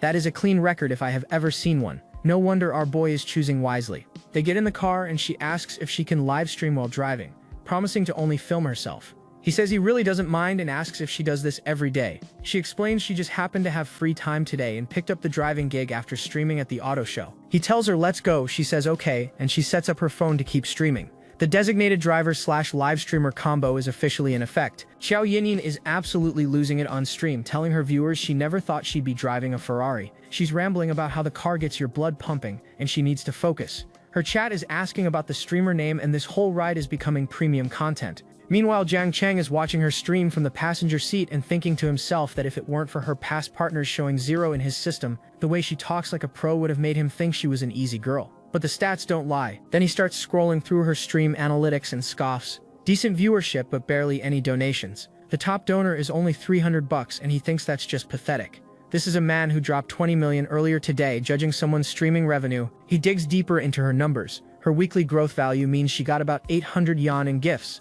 and after the platform takes its cut, her daily income is just over 60 yuan. That is genuinely depressing for someone with nearly 10,000 viewers. He straight up tells her that with over 10,000 viewers and this little money, no wonder she needs side jobs. He suggests she just focus on being a designated driver because she'd probably earn more. The financial roast is brutal but honestly accurate. She admits she has no real skills, doesn't know how to butter up big donors, and usually just drives around letting viewers see Shanghai's traffic jams. Her chat is actually rallying behind her though, sending free gifts and calling her a pitiful little streamer. Then she says there's something she's been curious about. She asks why the Supercar manager treated him so differently at the show and why she needed fun verification but he didn't. Jiang Cheng casually says they probably recognized him from buying a car at Ferrari. You know, just a casual 10 million yuan purchase that gives you VIP access everywhere. Her eyes go wide as she realizes he actually bought this car today. The chat immediately starts commenting about the difference between regular people and the ultra-rich, while the Ferrari tears through the night streets.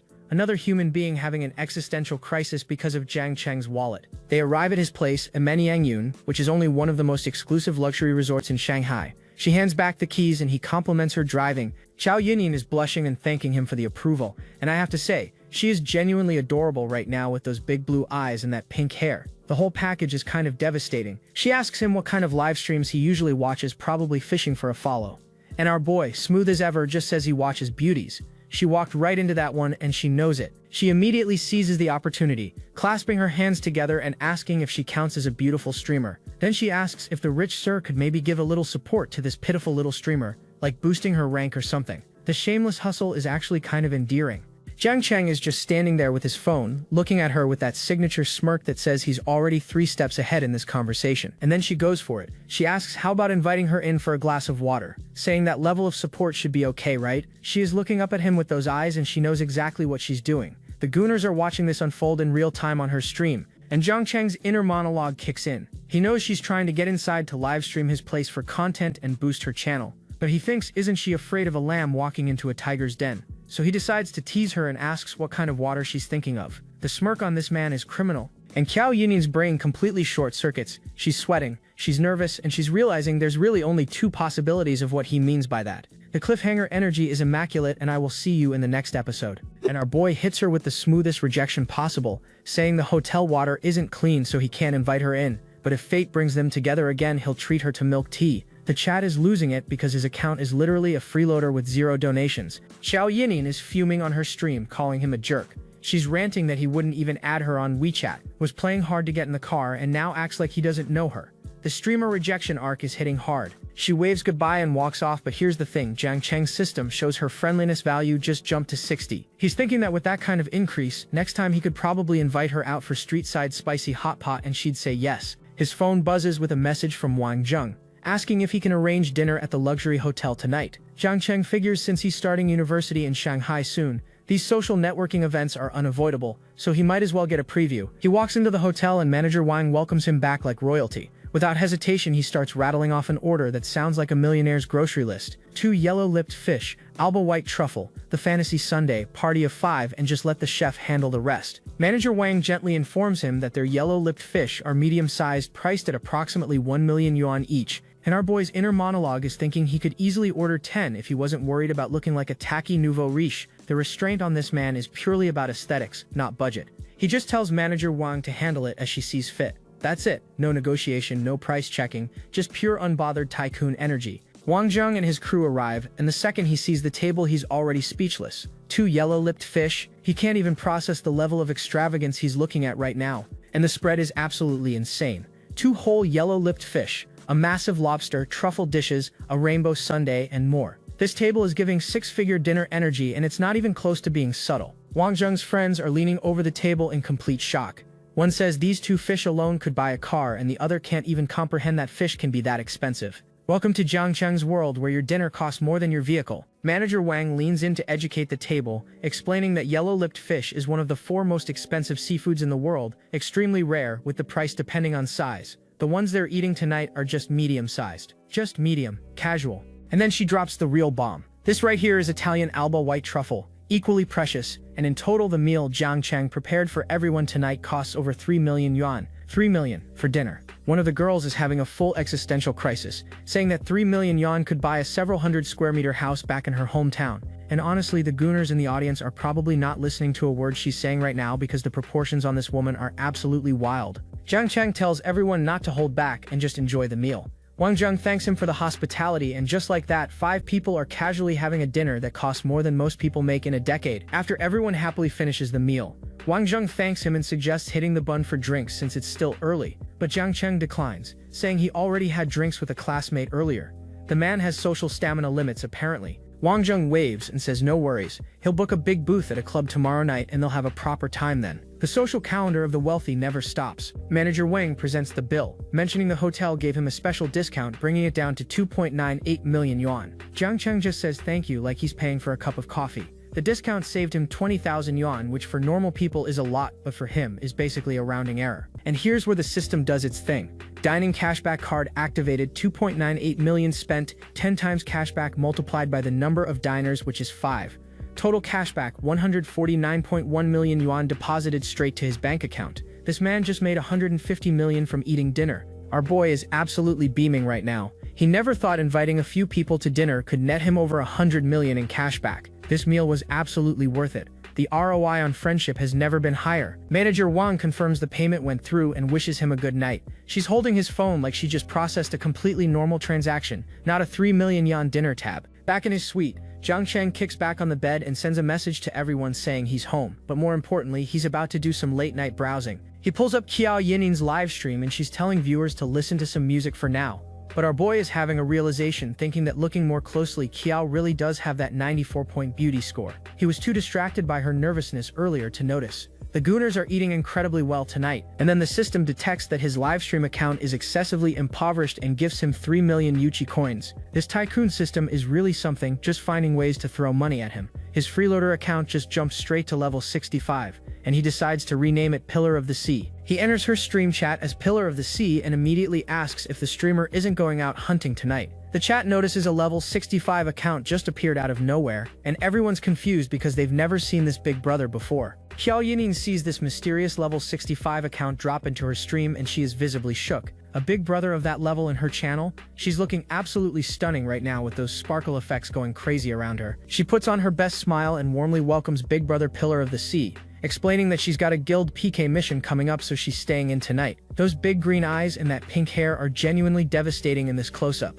And the PK battle connects. On one side we have Qiao Yining, and on the other side is her opponent, a purple-haired streamer going by Beast Girl Little Sister. She's already 169 points behind, which is not a great start. Jiang Cheng pulls up the system stats on this opponent. Her name is Huang Ling, age 28, beauty 69, figure 89, and wait for it, past partner 70. That is a body count that should come with its own Wikipedia page. Our boy is amused because this glamorous-looking streamer who appears to be a 90 is actually only a 69 according to the system. Meanwhile, Qiao's genuine 94 should easily dominate. He's thinking, this PK should be a cakewalk, right? Hong Ling puts on her sweetest voice and says she's so lucky to connect with Qiao on the first match, asking her to help pass the first round. The confidence on this woman suggests she fully expects to steamroll our girl. And Qiao Yining drops a heartbreaking confession. She's never won a single PK since she started streaming. Every streamer loves connecting with her because she's a guaranteed free win, but her company requires her to win at least 2 rounds or she loses her attendance bonus, and without it she can't even pay rent. The stakes are genuinely depressing. Qiao greets her opponent politely, asking her #1 supporter to go easy on her, and Huang Ling is over there grinning like a cat who just cornered a mouse, already counting this as a win. But then the system drops a new mission. Lead Qiao Yining to win the PK championship and receive tip cashback with a multiplier up to 50 times. Jiang Cheng sees that multiplier and immediately thinks, with returns like that, he's absolutely playing along. Qiao Yining asks her new #1 big brother if he has any requests, saying she'll do them all. And Jiang Cheng is thinking that he never expected to have a connection with this girl, but if he actually becomes her top supporter, she's on stream begging for even a single yuan donation to get on the weekly rankings, calling herself pitiful. And her chat is absolutely roasting her. One viewer says they freeload and they're proud of it. Another says they came specifically to watch her lose. This girl's fanbase is genuinely savage. Qiao tries to save face, saying she could never look down on her fans and that everyone's just so eloquent and talented. But you can see the frustration on her face. This girl is getting bullied by her own viewers and trying to stay professional about it. And Zhang Cheng decides it's showtime. With that signature smirk, he types that he'll tip her 5 weaklings first to get things started. Xiao receives the gift of 5 tiny items and immediately puts on her sweetest voice, thanking Big Brother Pillar of the Sea for the medical fees. She's doing her best to be grateful, but you can tell she's slightly confused, because 5 weaklings equals exactly 1 yuan. A level 65 Big Brother walks into her stream and tips her 1 yuan. She's internally screaming, wondering if she's actually cursed when it comes to streaming. The disappointment is palpable. Meanwhile, the PK scoreboard is looking dire. Xiao's sitting at 20 points while her opponent has 300. The chat is telling her she needs to step it up, and honestly it's looking like another guaranteed loss. But then Pillar of the Sea types asking if the streamer does driving, and Qiao immediately offers to be his designated driver for free if he helps her win the championship. And just like that, he drops 3 super rockets at once. Her jaw hits the floor, wondering if 3 of the most expensive gifts just came in. Zhao Ying cannot believe what she's seeing. 3 super rockets hitting her stream at the same time. This girl went from getting 1 yuan to getting showered with the biggest gifts on the platform. The whiplash is real. She's thanking him profusely and offering to perform whatever he wants. And look at that scoreboard, it just flipped to 6,200 versus 300. One donation completely demolished the competition. Huang Ling's face says it all, she did not see this coming. Huang Ling is staring at her screen in disbelief, thinking that a stealth donating big spender just appeared on Xiao's side out of nowhere right before the round ends. The free win she was counting on just evaporated. Now Huang Ling is doing damage control, welcoming Pillar of the Sea and offering him mod status in her stream, calling him family. She's basically trying to poach Zhang Cheng's donations, and the chat is going crazy asking if Qiao finally got lucky with a big spender. Xiao tries to perform by singing, but the chat immediately starts begging her to stop because 4 out of 5 notes are off key. Someone comments that Big Brother probably got scared off by the singing. The talent portion of this PK is not going well for our girl, but Zhang Cheng is actually finding her clumsy singing kind of endearing. He thinks the awkward cuteness is genuinely entertaining. He types back telling her to just do whatever she wants. This man appreciates authenticity over talent, and that's oddly wholesome. Meanwhile, on the other side, Huang Ling is pulling out the tears, begging her #1 supporter Big Brother Dazhu to help her pass the first round, or she'll be eliminated. The waterworks are flowing and the manipulation game is strong, and it works. Big Brother Dazhu comes through with 2 rounds of super rockets and Huang Ling immediately perks up, thanking him with a cute little peace sign. The tears dried up real quick once the money started flowing. Zhang Cheng sees the counterattack and just thinks, interesting, let me send 3 more then. He's not even stressed about it. This is pocket change entertainment for him. Huang Ling starts panicking, yelling that Pillar of the Sea is catching up to Dazhu's lead. The easy win she thought she had is turning into an actual war. Big Brother Dazhu fires back with 5 more rockets, and Huang Ling is all over it, doing a heart pose and telling her fans to spam chat about how amazing he is. She really knows how to work her #1 supporter. But the chat is commenting that this first round PK is going way harder than expected. Zhang Cheng is grinning at his phone, thinking that Zhao Ying freaking out over 5 rockets is adorable, and that he really loves how inexperienced she is. Now he's wondering how she'll handle what comes next. The chat is already shipping them and calling it acclaiming. Xiao thinks her stream is lagging, and then 20 super rockets slam into her channel all at once. She goes from confused to absolutely losing her mind in half a second. That is 40,000 yuan in a single burst. On the other side, Huang Ling is at her desk completely speechless, trying to ask Big Brother Dazhu if he's going to count her, but she can't even finish her sentence. The silence from her supporter says everything. Zhao Ying can barely process what just happened. 20 super rockets at once, 40,000 yuan, and the other side doesn't seem like they're going to counter. She's wondering if this means she actually won a round for the first time ever. Huang Ling is completely destroyed.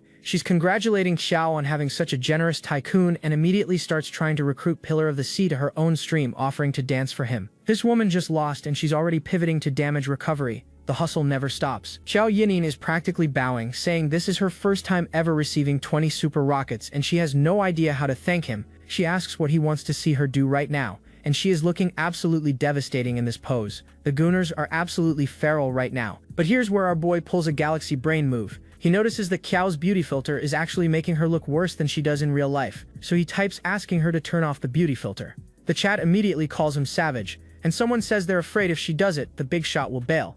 Qiao is panicking, saying she's afraid she'll scare him. The chat is divided, some calling it punishment, others saying he's just flexing his power. But she's thinking he tipped her so much that if she doesn't comply, things might go south again. The peer pressure is immense. She nervously turns off every beauty filter setting, and the chat goes completely silent for a second before exploding. Because without the filter, she is even more beautiful. The The viewers are discovering that this whole time the filter was doing her dirty, and her natural face is genuinely stunning. Chell can't believe it. Instead of getting roasted, she actually gained a wave of new followers and praise. Viewers are telling her to never use beauty filters again because they're doing her dirty. Our boy just single-handedly improved her entire streaming career with one request. Zhang Cheng is holding up his phone looking at the stream, and Zhao Ying without the filter is absolutely radiant. The chat is flooding with love confessions and roses, and her viewer count is climbing. 94-point beauty score on full display for the entire internet to see. And just like that, the second round PK connection begins. Xiao's chibi avatar is smiling confidently on one side. Her new opponent is sweet little Tian, a blonde girl in a pink school uniform doing a cutesy pose with a lollipop. She's using a high-pitched voice to compliment Qiao's #1 big brother for those 20 super rockets, saying she's genuinely envious. And little Tian is wasting no time trying to poach. She introduces herself directly to Pillar of the Sea, inviting him to visit her stream whenever he's free, promising singing, dancing, and guaranteed satisfaction.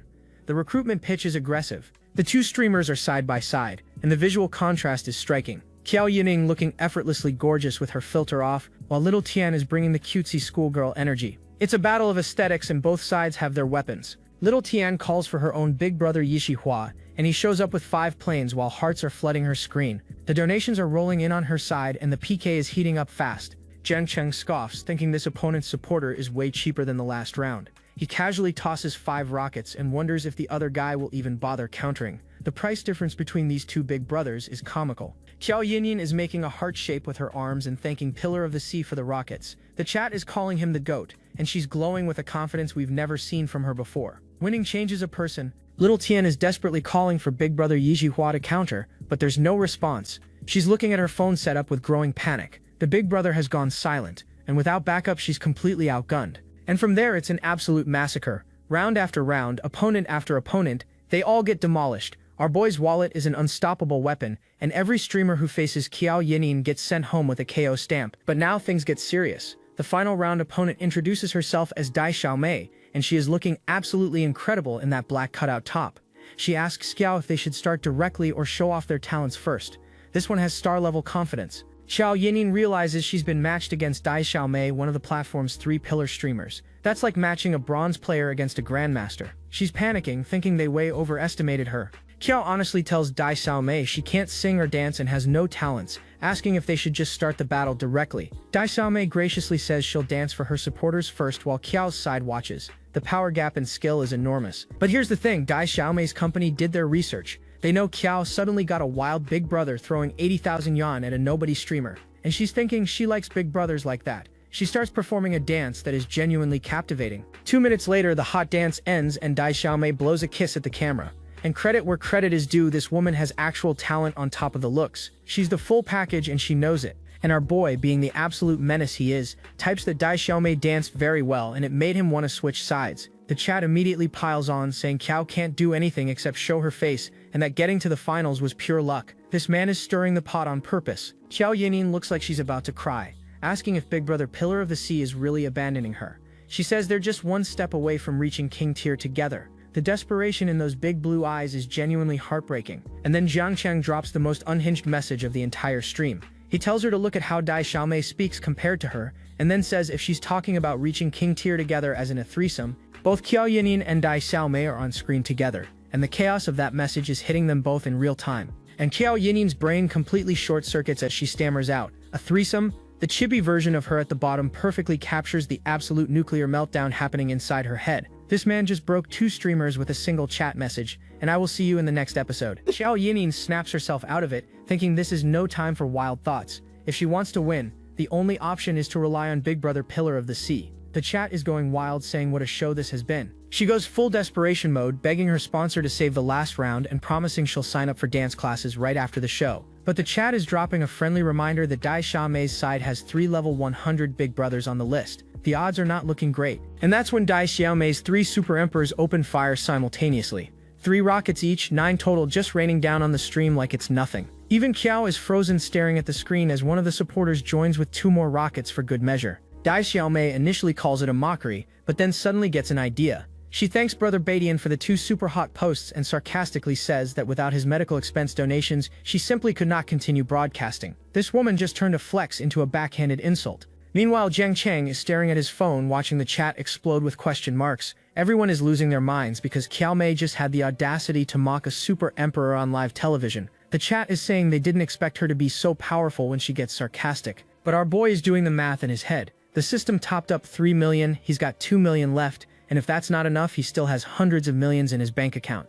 The way he's calculating this like a general planning a siege is genuinely terrifying. Qiao thinks her stream is lagging again, but no, it's not a lag. It's Dinghai Shenzhen firing 20 more super hot rounds all at once. The exact same move he pulled last episode, and it hits just as hard the second time. And Zhao Ying is absolutely fired up, clenching her fist like she just won the championship already. The sparkles, the energy, the pure adrenaline on this girl's face right now is something else entirely. On the other side of the screen, Dai Xiaomei is watching 5 more rockets slam into her opponent's channel, and the look on her face says everything. She's seeing her lead evaporate in real time. But Dai Xiaomei is a professional. She recovers instantly, does a heart pose, and starts calling Dinghai Shenzhen her daddy, thanking him for the medical expenses. This woman is trying to poach our boy's wallet in the middle of a war. The audacity is actually impressive, and the scoreboard tells the whole story. Qiao is sitting at 1.7 million while Dai Xiaomei's side is stuck at 575,000. The chat is calling this a fight between gods where mortals just eat meat.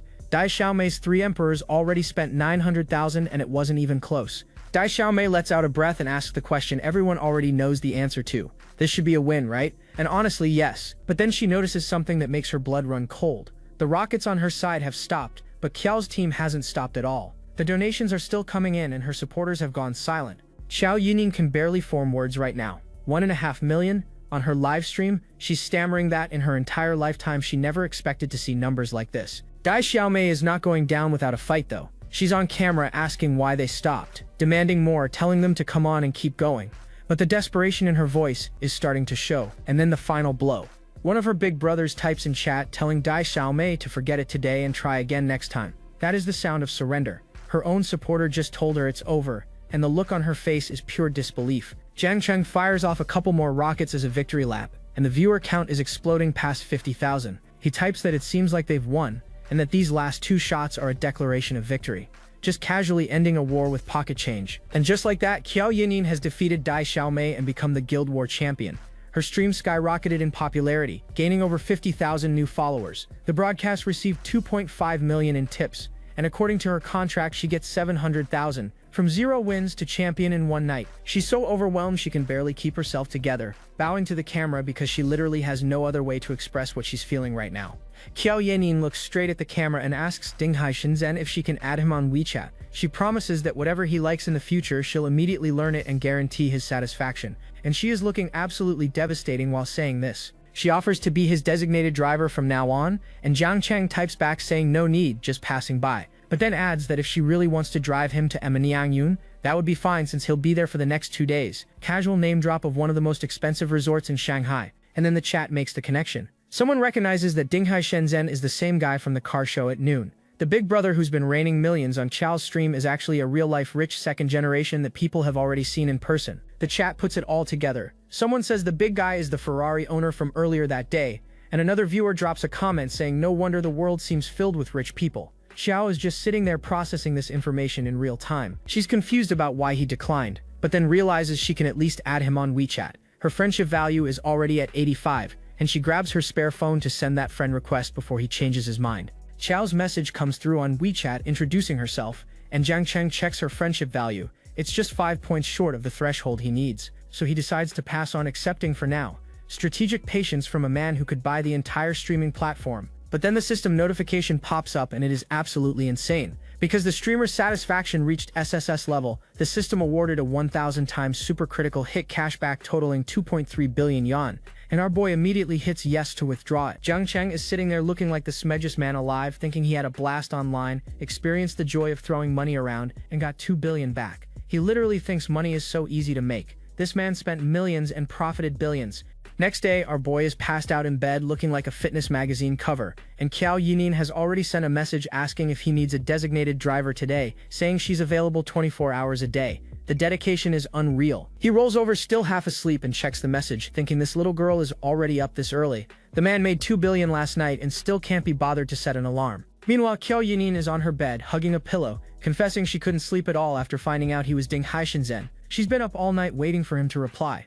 Those big green eyes and that hopeful expression are genuinely heartwarming. Jiang Cheng finally gets up, And while standing in the bathroom with just a towel, he texts back that he actually does need a designated driver tonight. He has plans with Wang Zheng to go to TXX, the biggest club in Shanghai. And the second that notification hits, Qiao Yining practically screams. Big Brother replied. The pure joy on this girl's face over a text message is the most adorable thing we've seen all episode. She curls up in bed thinking she needs to catch up on sleep so she can be in the best condition to serve Big Brother tonight. And yes, she phrased it exactly like that. But then she immediately realizes she can't sleep because she's too excited about serving her elder brother. The chibi version of herself has to literally scold her into going to bed. This girl is down catastrophic and doesn't even know it yet. Fast forward to the evening, and Qiao Yunin shows up early, looking cute in a casual gray top and shorts. Jiang Cheng asks why she didn't wait like he said, and she tells him after everything he did last night there's no way she'd let him drive alone. Qiao excitedly explains that TXX is the largest and most lively bar in Shanghai where celebrities and internet personalities all hang out.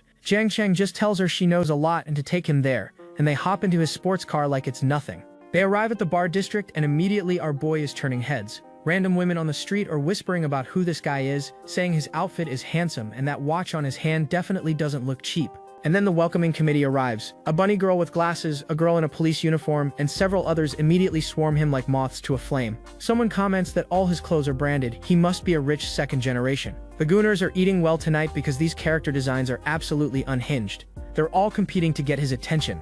The police uniform girl wants to add his WeChat, saying she's always available, while the glasses girl is offering to take him inside and show him around. The recruitment pitches are coming in hot from every direction.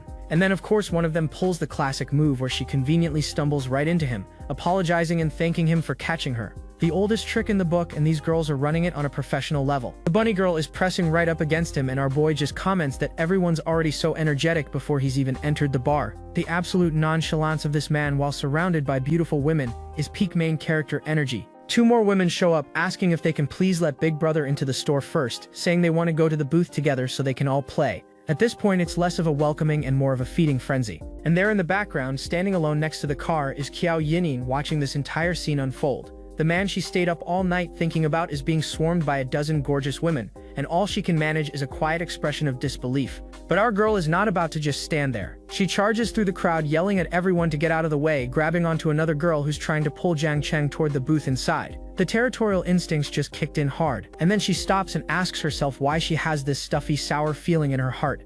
It's been building for a while now and she can't quite place what it is. Spoiler alert, Qiao, that's called jealousy and you are absolutely drowning in it. She's getting jostled through the crowd when suddenly someone grabs her hand. Make way, everyone make way. And there's only one person who would be pulling her forward like that. Jiang Cheng pulls Qiao Yining to his side and walks right through the crowd. The girls immediately back off, saying he already has a lover and asking why he didn't say so earlier. And just like that, the army of beautiful women disperses. The girls call a retreat, telling each other to move on and wait for the next target. One of them mutters boring as they walk away. The efficiency of this whole operation is both terrifying and impressive. Once they're clear, Jiang Cheng looks down at her with a smirk and asks, "Really, I have a lover?" The way he's holding her right now is doing things to both Qiao's brain chemistry and mine. Qiao stammers out that she just saw he couldn't refuse all those girls, so she helped him out and not to think too much about it. But the way she's blushing and looking up at him from this close tells a very different story. She thanks him and tells him there's no need to do that next time because she thinks it's fine for those girls to approach him. And then lets out a little snort. The Sundar energy radiating off this girl right now could power a small city. That's when Wang Zheng rolls up looking sharp in a red shirt, and Jiang Cheng comments that this place is pretty good and everyone is very enthusiastic, which is the understatement of the century. Wang Zheng laughs and says he wasn't this popular when he first came here either, pointing out that the girls all ignore him now. Then he notices Qiao and asks who this beautiful young lady is. His friend is introduced as Tycoon Chen Hao. Jiang Cheng casually explains she's his designated driver and that she'll drive later so they can all have fun. Wang Zheng says everything's been arranged inside and the three of them will have a great time tonight. Zhao just got relegated to chauffeur status in front of everyone, and Qiao is just standing there completely speechless. The girl who was just held in his arms moments ago just heard herself described as the designated driver. That stung, and you can see it all over her face. They head inside and Tax X is absolutely living up to the hype. DJ spinning, dancers in full costume on stage, lights everywhere. The bunny girl from earlier is performing and the whole place is electric. The word spreads fast through the club. Everyone starts calling him Jiang Shao, which is basically young Master Jiang. Our boy hasn't been here 10 minutes and he's already got a title. A whole squad of gorgeous women lines up to greet him with a coordinated "Hello, Mr. Jiang." We're talking 4 different beauties, each one absolutely stunning in their own way. This is what a VIP welcome looks like at Shanghai's hottest club. Wang Zheng waves and says this is all arranged perfectly. The man literally curated a night out like it's a 5-star dining experience, and judging by the company, this booth is about to be the most expensive table in the building. Wang Zheng orders 2 sets of big dragons from manager Li, and she promises to prepare snacks, fruit, and ice beer right away. For those keeping score at home, big dragons are those over-the-top bottle service presentations that basically announce to the entire club that money is not an issue. Zhao Ying is absolutely starstruck, saying she's never seen a big dragon in real life before, only in videos. This girl went from barely affording rent to sitting in the VIP section of Shanghai's biggest club in about 24 hours. Jiang Cheng teases Wang Zheng, saying 2 sets of big dragons are only 200,000 yuan, nothing compared to the yellow croaker they caught last night. Wang Zheng's face as he gets casually one-upped in front of everyone is priceless. So Wang Zheng decides to flex on everyone else by announcing that yesterday young master Zhang treated him to yellow croaker and the meal cost 3 million yuan. He's essentially using Jiang Cheng's wealth as his own status symbol. The name dropping is real, and the girls at the table absolutely lose it. 3 million on a single meal, their jaws hit the floor simultaneously. You can practically see the dollar signs appearing in their eyes as they process the caliber of wealth sitting at this booth. The bottle service arrives in style, with bunny-eared waitresses carrying premium wine to the table. Everything about this place screams excess, and the night is just getting started. The wine starts flowing, glasses getting filled one after another, and the atmosphere in the VIP booth shifts into full party mode. This is the lifestyle that 2 billion in your bank account gets you. And then one of the girls introduces herself as Zhao Qing, raising her glass to toast Jiang Cheng. But our boy's system pulls up her stats instantly. Appearance 85, body 98, privacy 5, friendliness 70. That body score of 98 is absolutely insane, and his system is basically screaming at him to pay attention. Jiang Cheng is genuinely taken aback. Her appearance score after makeup is only 85, and her privacy score is basically nothing for a nightclub regular. But that figure score of 98 is a rare and excellent find. Our boy is running analytics on women at a nightclub, and honestly, the system makes it too easy. The glasses clink and Jiang Cheng drinks with Xiao Qing, but in the background Zhao Ying is sitting alone watching this whole interaction, and that sour blocked feeling from before is back with a vengeance. She is quietly spiraling. Her inner monologue kicks into overdrive. He's her top supporter, he spent so much money on her, he hugged her like that just moments ago, and now he's with another woman. What does he even mean by all this? The jealousy is so thick you could cut it with a knife. So Kiao makes her move, sliding in to toast Big Brother with a drink of her own. Now he's sandwiched between Qiao Yining on one side and Xiao Qing on the other. This man is living every viewer's fantasy, and he hasn't even finished his first glass. But here's where our boy shows a surprisingly sweet side. He asks Qiao what kind of wine she drinks, then hands her a milk carton instead, telling her to try this to replenish her energy. He won't even let her drink alcohol. Whether that's protective or patronizing, Qiao doesn't seem to mind one bit. And then we get his real thoughts. Although Zhao Qing's body stats are incredible, his main mission tonight is still Qiao Yining, so Zhao Qing can be let go for now. This man is literally min-maxing his social relationships like it's a dating sim. Xiao Qing reads the room perfectly, saying she'll go dance first and come back to toast him later. And let me tell you, the view as she walks away is absolutely criminal. That 98 body score was not an exaggeration in any way, shape, or form. With Xiao Qing gone, Qiao starts psyching herself up. She remembers the chat always saying girls should be reserved. Okay then, she'll be reserved. She's gonna play this cool even if it kills her. But Jiang Cheng is reading her reservation completely wrong. He's thinking after he spent over 2 million on her, she's still acting distant. If she didn't want to be here, why did she come tonight? Is she treating him like one of those backup guys, a bootlicker? The misunderstanding between these two is genuinely painful to watch. Qiao looks up at him speechless as he stands there with an unreadable expression. The tension between them right now is thick enough to choke on, and neither one is saying what they actually feel. Classic miscommunication arc in full effect. And right at the worst possible moment, Xiao Qing comes back from the dance floor looking absolutely devastating. She's been pole dancing, and now she's asking Mr. Jiang how her performance was. This woman is making her play, and her timing could not be worse for Qiao. Then another girl in a tight red dress jumps in asking what about her, and this one is built like a whole Renaissance painting, proportions that are genuinely arguing with physics. The competition for Jiang Cheng's attention tonight is absolutely relentless. Jiang Cheng tells her the dancing was very exciting and that his brothers all applaud her. She flirtatiously says she hasn't met his brothers yet, and the way she's looking at him right now is leaving absolutely nothing to the imagination. And the episode ends with Jiang Cheng and this girl in what can only be described as an extremely intimate pose, arms around each other under the club lights. Somewhere behind them, Zhao Ying is watching this happen in real time, and her heart is not surviving this night. I will see you in the next episode. The red dress girl is clinging onto Jiang Cheng like her life depends on it, and he casually offers to introduce her to someone later. She is losing her mind with excitement, and Zhao Qing is not about to be left out, telling him he can't play favorites because she really wants to meet his brother too. The competition for this man's attention is absolutely relentless. Now both girls are flanking him, asking what he does for fun, and one of them says she prefers staying home, lying in bed, and watching movies. and she asks him if he likes that too. Where there are women, there is war, and this battlefield is getting heated. And our boy, without missing a beat, says they should all watch it together because the more people, the better. This man just casually invited both of them to a movie night, and neither girl sees a problem with it. The whole group raises their glasses to toast Jiang Cheng's sense of humor, which they say is on another level entirely. Even the bunny girl from earlier is standing in the background looking impressed. Wang Zheng tells Jiang Cheng it's time to head out, and Chao Miaoyin tries to say something but completely fails to get the words out. Interruption failure detected. More women are lining up to toast young Master Jiang, and down below Xiaoqing is sipping her wine looking absolutely devastating. This man cannot take a single step without someone trying to get his attention. Qiao Miaoyin insists she's not a casual person and that she stopped talking to people after saying so. Meanwhile, the view from behind these two is, respectfully, making it very hard to focus on the dialogue. But then she follows it up with, if you actually bring it up, she'll consider it. And Qiao Miaoyin's face right now is the definition of mixed signals receiving in real time.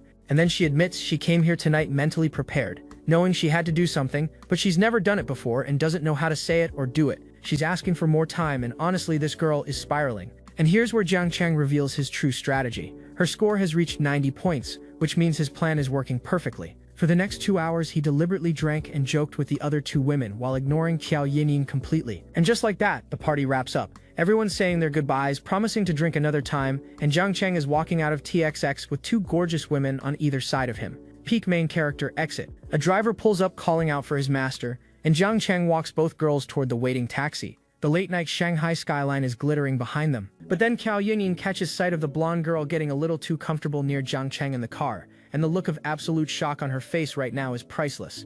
And then the blonde girl gets her hands smacked away from the car window. Someone is not happy about this arrangement at all. Jiang Cheng calmly tells the driver to take his two younger sisters home safely and to keep the change. The driver promises nothing will happen. Our boy just referred to two women who were fighting over him all night as his younger sisters. And the taxi drives off into the Shanghai night, taking Xiaoqing and the red dress girl away.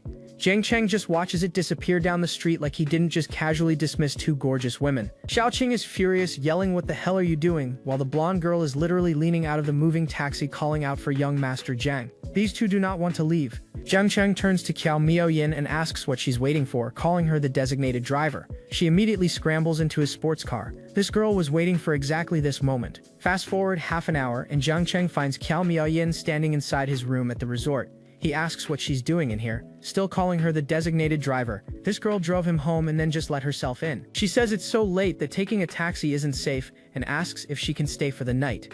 And the way she's standing there looking up at him right now is absolutely not the body language of someone concerned about taxi safety. But Jiang Cheng immediately calls her out, asking, "Didn't you say you weren't that kind of promiscuous woman?" And while he says this, he's already on his phone transferring taxi fare to her account. The disrespect is surgical. She's completely flustered, stuttering that she was just saying that. But he cuts her off and tells her she should take a taxi home herself. This man is playing so hard to get it should be considered a war crime. But she flat out refuses, saying she's not going back. And Jiang Cheng, without batting an eye, tells her that's fine, there are plenty of rooms here, just pick one. He's so close to her face right now but still won't give in. And then our boy starts casually unbuttoning his shirt like he's in a cologne commercial.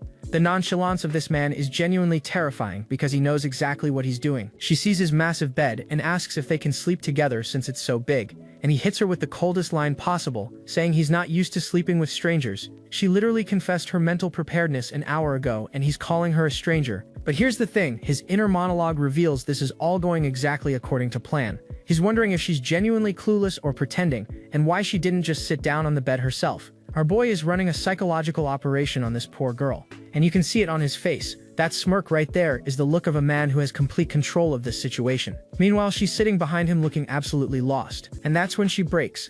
Qiao Miaoyin is sitting on the floor, face in her hands, absolutely crying her eyes out. This girl put herself out there and got rejected, and she cannot handle it. He asks why she's crying, and she lets it all out. "Do you really hate me? Why do you hate me? We were fine at first, you even hugged me, but now you won't even sleep with me." The waterworks are at maximum capacity right now, and now she's literally on her knees, clinging onto him while he stands there looking down at her.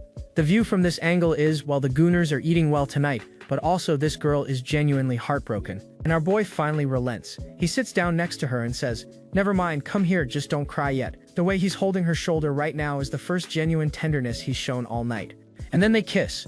After all that push and pull, after all the mind games and the tears, Jiang Cheng finally closes the distance. The Gooners are in absolute shambles right now, and this close-up right here is doing things to the audience that are frankly not appropriate for daytime viewing. The artist drew this with intention and we all know it. She confesses everything. She tells him she really likes him and that the moment she realized he was her pillar of strength, her heart was already his.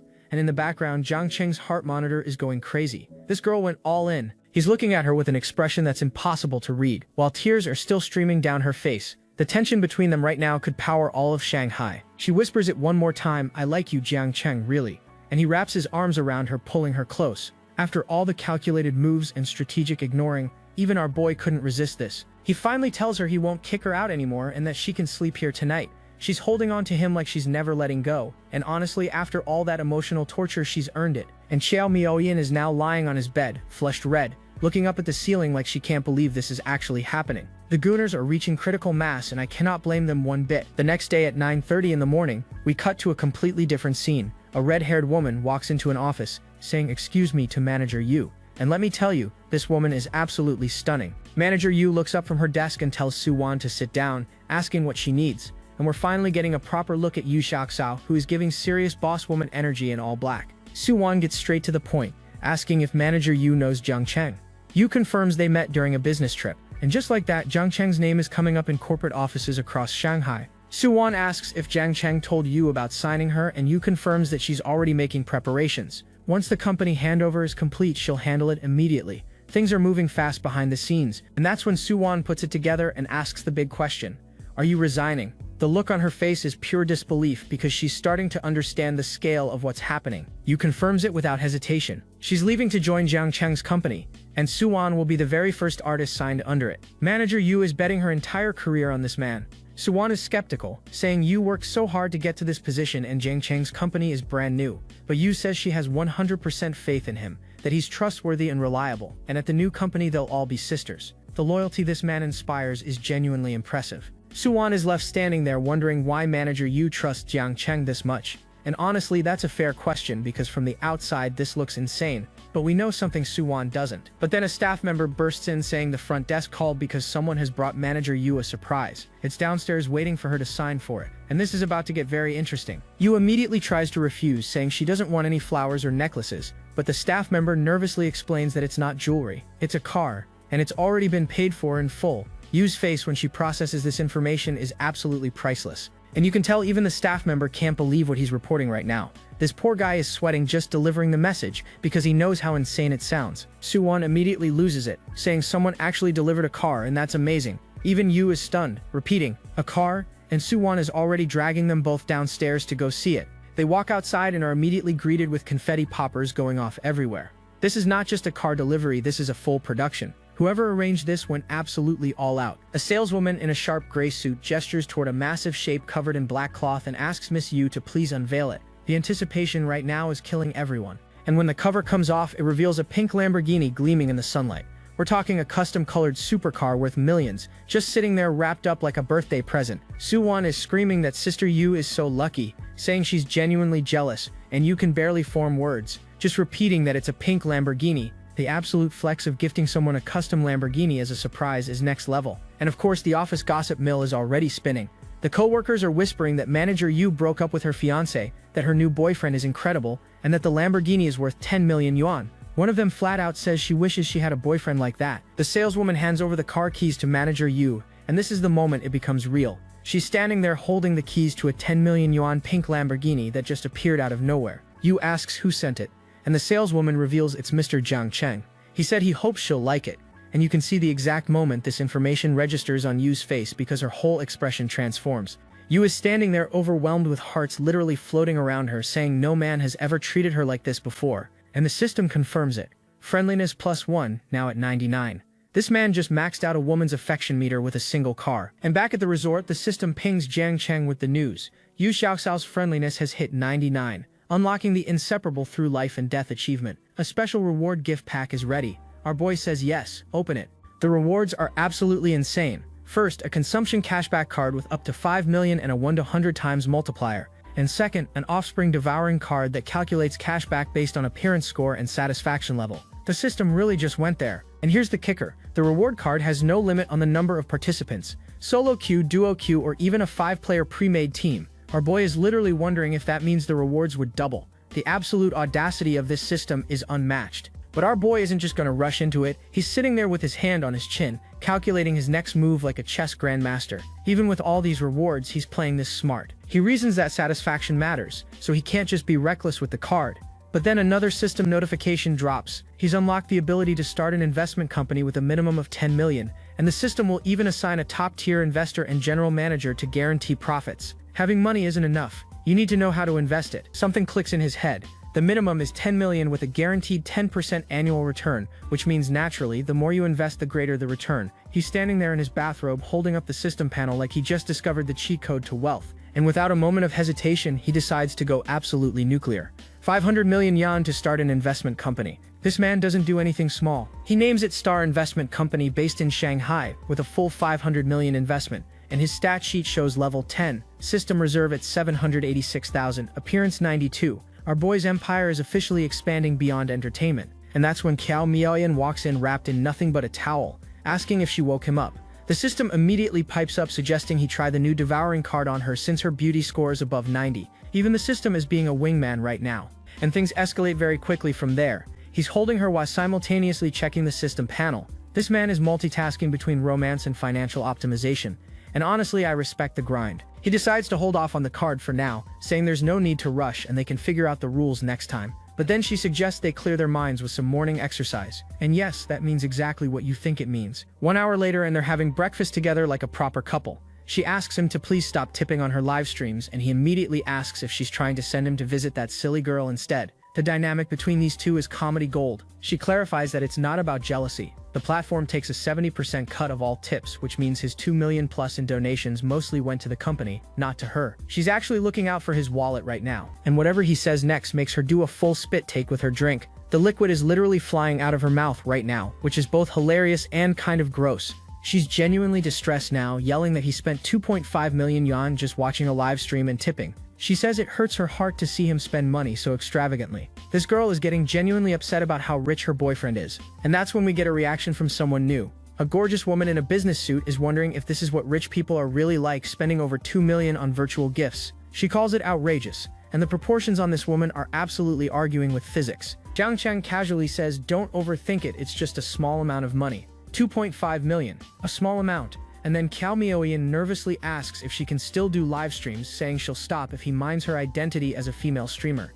And then he reaches over and places his hand on hers right there at the table. This small, quiet gesture right here says more than any Lamborghini ever could. He tells her to go ahead and stream if she wants. She's not some disreputable female streamer, and he trusts her. That smile right there is the most genuine expression we've seen from Zhang Cheng in a while. And she lights up immediately, saying she'll start doing live streams focused on food and unusual things. The happiness radiating off this girl right now is genuinely wholesome after all the chaos of last night. He tells her to do whatever she wants and that he won't interfere with the small stuff. But if any big streamer dares to bully her again, she has to tell him. Then he casually asks manager Wang about his room fee being due soon. The manager confirms his stay is until tomorrow morning, and Zhang Cheng casually asks to extend it for another 2 months. He's already flashing his card like it's nothing. Renewing every few days is apparently too much hassle for this man. Manager Wang is visibly surprised. She reminds him that he said he was just visiting the school and about to return to Chengdu. If he's not staying long-term, is it really necessary to extend? And she's absolutely right to ask, because this resort is not cheap. Qiao Miaoyan jumps in helpfully, saying she'll book the room for him whenever he needs it.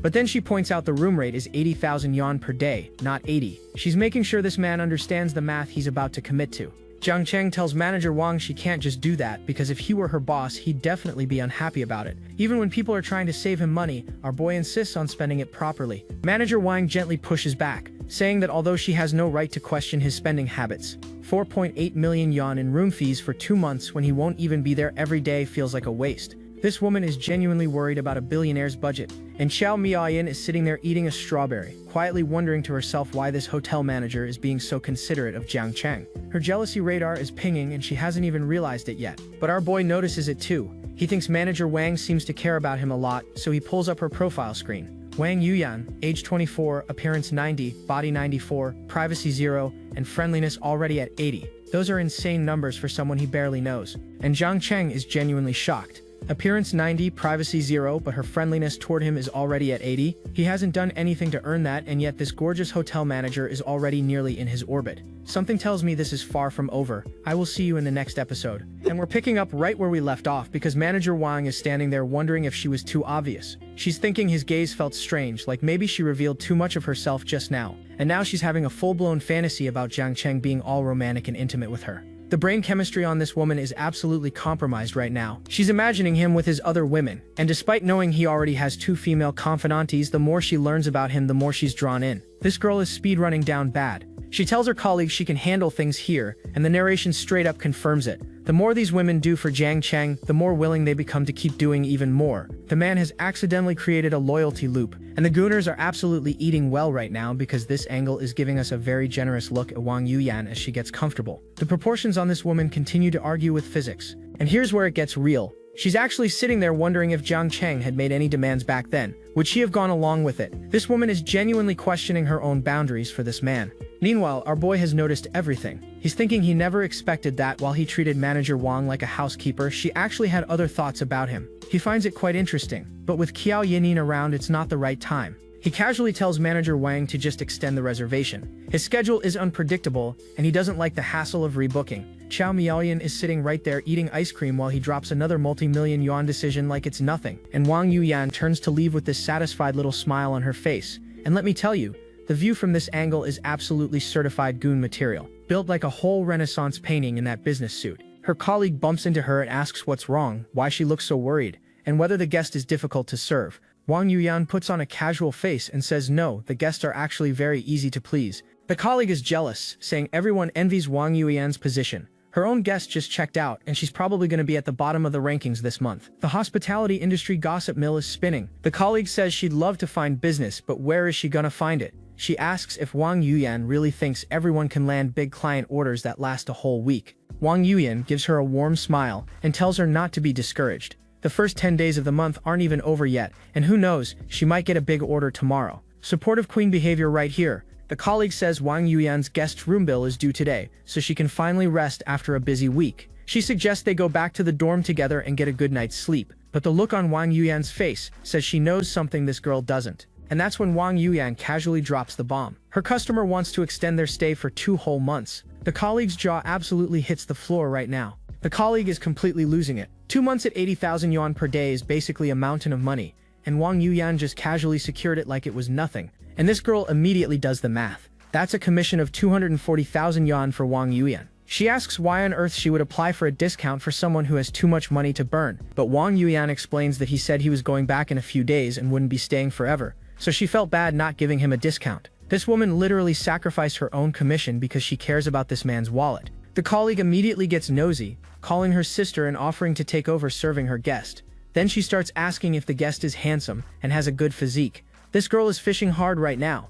And the moment she asks, Wang Yuyan starts blushing while imagining a shirtless Jiang Cheng. The colleague immediately calls it out, yelling that she's blushing and asking if the guest is both handsome and rich. The answer for the record is absolutely yes. The colleague whispers that she'll serve him and Wang Yuyan can keep all the commission. But Wang Yuyan shuts it down, saying he throws around millions like water and could easily find any woman he wants. She tells her not to get her hopes up. But then the colleague clings on to her and says everyone needs to have dreams, right? Just in case, right? The audacity and the optimism of this woman are truly unmatched. Wang Yuyan cuts the conversation short, saying she needs to go see the general manager right now. The colleague is left standing there speechless, probably already planning her next move on a guest she hasn't even seen yet. The general manager immediately freaks out when he hears the news. Renewing for 2 months means this is a whale client, and he orders them to swipe the card first, while he personally goes to get CEO Wang. A customer like this deserves a personal thank you from the top. 10 minutes later, our boy is lying on the couch checking his bank statement. The daily rate is 80,000 in 2 months should be 4.8 million, but only 3.8 million was deducted. Something doesn't add up. And then the system notification drops. The cashback card activated with a 100 times multiplier, and he just won 380 million yuan. Let me say that again. 380 million. From a hotel reservation. This system is absolutely broken. And before he can even process that insane windfall, there's a knock at the door. Looking through the peephole, he sees a whole delegation including what appears to be some very important people asking if Mr. Jiang is here. Wang Yuyan introduces the CEO of Aman Resorts himself. This man personally came up to thank Jiang Cheng for renewing the lease, handing over his business card and everything. When you spend that kind of money, the CEO shows up at your door. The CEO announces that as a customer benefit, Jiang Cheng will receive super VIP treatment plus a 20% discount on all stays applied by Butler Wang. And that's when it clicks. It was a discount. That's why only 3.8 million was charged. And our boy immediately realizes the problem. Manager Wang meant well, but her good intentions just cost him 100 million yuan in cashback. If she hadn't applied for that discount, the full 4.8 million would have triggered an even bigger multiplier. But then he reconsiders. She was willing to take less commission herself just to save him money. He thinks to himself that Manager Wang has the qualities of a genuinely good woman, and he's looking down at her right now with genuine appreciation. So instead of being upset, Jiang Cheng plays it smooth. He tells the CEO that a 1 million yuan discount makes him a very honest man and proposes they become friends. The CEO agrees immediately. Our boy just networked a resort CEO into his circle over a hotel bill. The CEO turns to Wang Yuyan and orders her to serve his new friend Mr. Jiang well from now on, making sure all his needs are taken seriously. She responds with a sweet yes sir, and the look on her face says she's more than happy to comply. The CEO wishes brother Jiang a pleasant stay and takes his leave. Wang Yuyan walks him out, and just like that, our boy went from a regular guest to a VIP friend of the CEO in about 5 minutes flat. Jiang Cheng thanks Mr. Wang as he leaves, and Wang Yuyan is looking up at him from below with an expression that is giving absolutely devoted energy. This woman's friendliness meter is about to break the scale. But then Cao Miaoyan wraps herself around him like a koala, whining that she doesn't want to go back. He tells her he has things to do, but she can stay at the resort by herself if she wants. The man has business to handle, and they share this incredibly intimate close-up moment where honestly the chemistry between these two is undeniable. Qiao Miaoyan looks absolutely stunning from this angle. She says she actually had plans to hang out with her girlfriends today, but she would have cancelled everything if he were staying. She tells him it's no fun without him. This girl is genuinely attached at this point. He tells her he'll contact her again when he's done with work, and she happily agrees.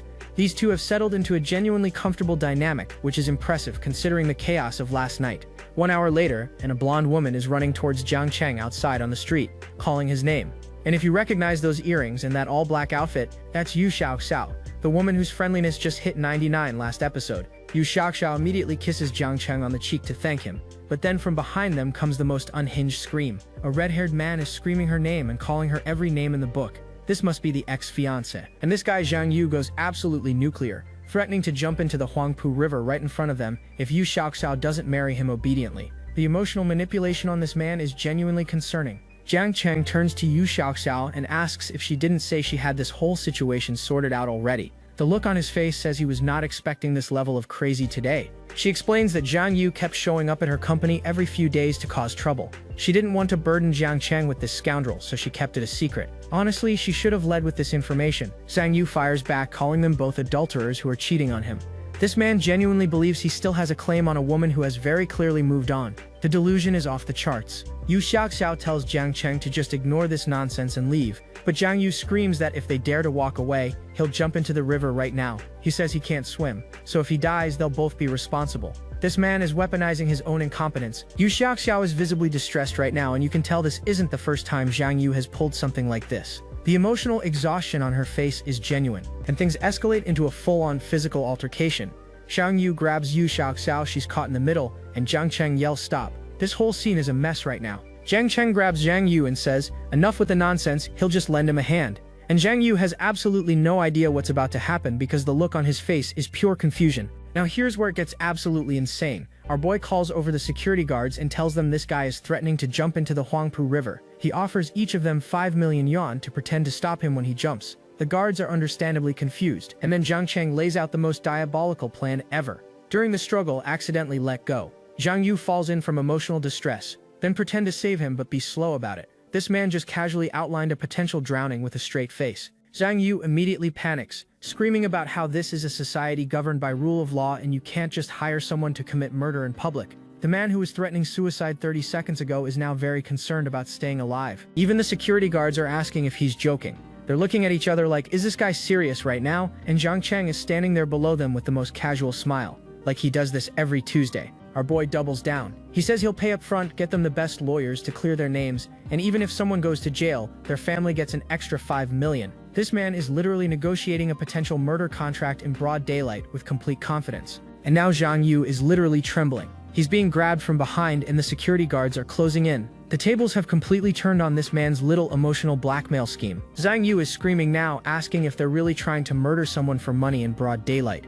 The irony of the guy who threatened to kill himself now begging not to be killed is absolutely chef's kiss. And Zhang Yu makes a run for it while Jiang Cheng just taunts him from behind, telling him to hurry up and jump into the river already so the guards can finish work early. The absolute psychological destruction happening right now is unmatched. But Zhang Yu stops and tries to act tough, saying he bets Jiang Cheng wouldn't dare hit him. He says Jiang Cheng wouldn't even dare to touch him. And the smirk on our boy's face right now is absolutely terrifying. So Jiang Cheng pivots beautifully. Since 5 million was too much responsibility, he offers the guards 100,000 each just to beat Zhang Yu up instead. And one of the guards immediately confirms the money already hit his account. The speed of that transaction is terrifying. The guards are staring at their phones in disbelief. The money is actually there. One of them yells to the others that this boss wasn't lying. And you can see the exact moment they decide that 100,000 yuan is absolutely worth a little manual labor. And just like that, 4 security guards are absolutely demolishing Zhang Yu while Jiang Cheng and Yu Xiaoxiao watch from a comfortable distance. Money really does solve everything in this man's world. Yu Xiaoxiao grabs Jiang Cheng's arm and tells him to let it go, that there's no need to bother with someone like Zhang Yu. Even after everything that man put her through, she still has enough compassion to ask for mercy. He looks at her with a gentle smile and tells her not to worry. And the way he says it, so calmly, so reassuringly, you can tell this man has already decided exactly how this situation is going to end. The guards assure Jiang Cheng that everything will be handled perfectly afterward. They won't cause any trouble, and he should feel free to contact them for similar jobs in the future. Our boy has literally hired a private militia for 100,000 each. He says well done. As they walk away, Jiang Cheng tells Yao Xiao she has to tell him everything from now on and never hide problems like this again. He'll personally figure out how to handle Zhang Yu going forward. And just like that, our boy assumed the protector role completely. He's thinking the system really understands him. With the kind of professional resources it provides, dealing with someone like Zhang Yu won't be nearly as troublesome next time. The system truly is the ultimate cheat code for every situation. And just like that, he switches gears completely. He reminds the Xiao that she asked him to look at company locations, so why not go today? This man just orchestrated a beatdown and is already pivoting to business mode. Xiao looks surprised, asking if they're really going today. She figured he wouldn't be in the mood after that whole incident, but our boy doesn't let trash ruin his schedule. He tells her not to let a piece of trash ruin their business plans and says let's go.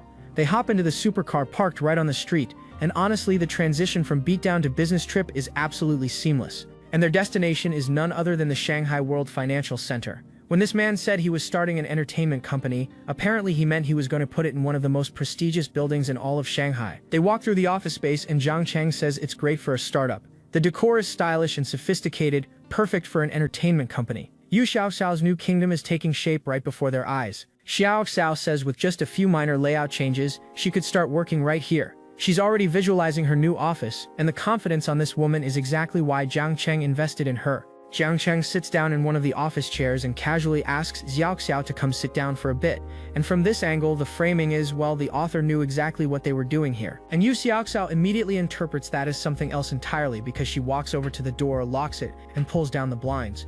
Jiang Cheng is sitting there watching her like, wait, that's not what I meant. And then she drops into this absolutely devastating pose right there on the office floor. And the gooners are absolutely losing their minds right now because Yu Xiaoxiao in that black dress is a certified weapon of mass distraction. Jiang Cheng has to clarify, saying he literally just meant sit down and rest for a bit. The miscommunication between wanting to sit down and whatever Xiaoxiao had in mind is genuinely hilarious. Xiaoxiao immediately turns away in embarrassment, saying she'll ignore him if he laughs at her. And the view from behind is once again absolutely demolishing. This woman is built like she was designed by an algorithm to maximize viewer retention. The blush on her face right now is absolutely precious.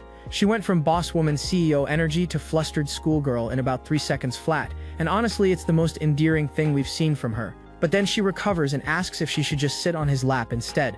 And there it is. The confidence came back faster than a boomerang. He says as long as she's happy, and the two of them share this incredibly intimate moment, faces close, both smiling in their brand new office that isn't even officially theirs yet. The romance arc for these two is progressing at light speed, and things escalate from there with literal roses blooming around them, because apparently this office just became their personal space. The author is not being subtle about what's happening right now, and neither are they. And when they get back to the resort, Wang Yuyan is already waiting with the classic waifu greeting, asking if he'd like dinner first or a shower first. The service at this resort has reached anime girlfriend levels of dedication. Wang Yuyan is internally planning a bath and massage for him later, but Jiang Cheng says let's eat first then wash up. She had a whole seduction strategy mapped out and he just went straight for the dinner option. Wang Yuyan is visibly disappointed, pointing at him in disbelief. No bath? She clearly had a whole plan for that bath scenario, and our boy just unknowingly sabotaged it by choosing food first. But she's not giving up. She's already planning to use new tricks she learned online to provide a service 100 times better than last time.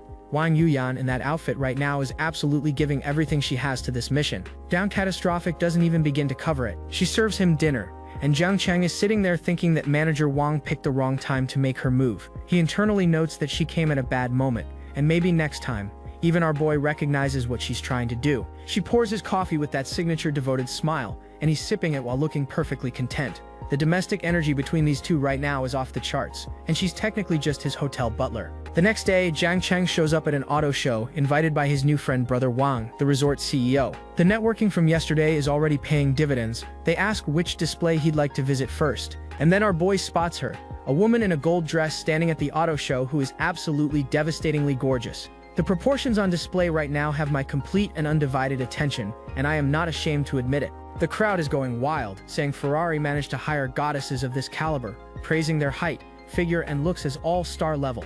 And honestly, the crowd is not wrong. These car show models are built different in ways that matter. Jiang Cheng recognizes her. That's Zhao Ying. But he notices something off, wondering why she looks unhappy. And the view from this angle is giving the gooners everything they could ever ask for. But our boy is actually paying attention to her expression. And that's when he sees why she's unhappy. Some creep with a phone is taking inappropriate photos of her, and when she asks him to stop, the guy fires back that she's a car model and shouldn't dress like that if she doesn't want pictures. The audacity of this man is unreal. And look at this guy's face, grinning like an absolute creep while snapping photos with his phone.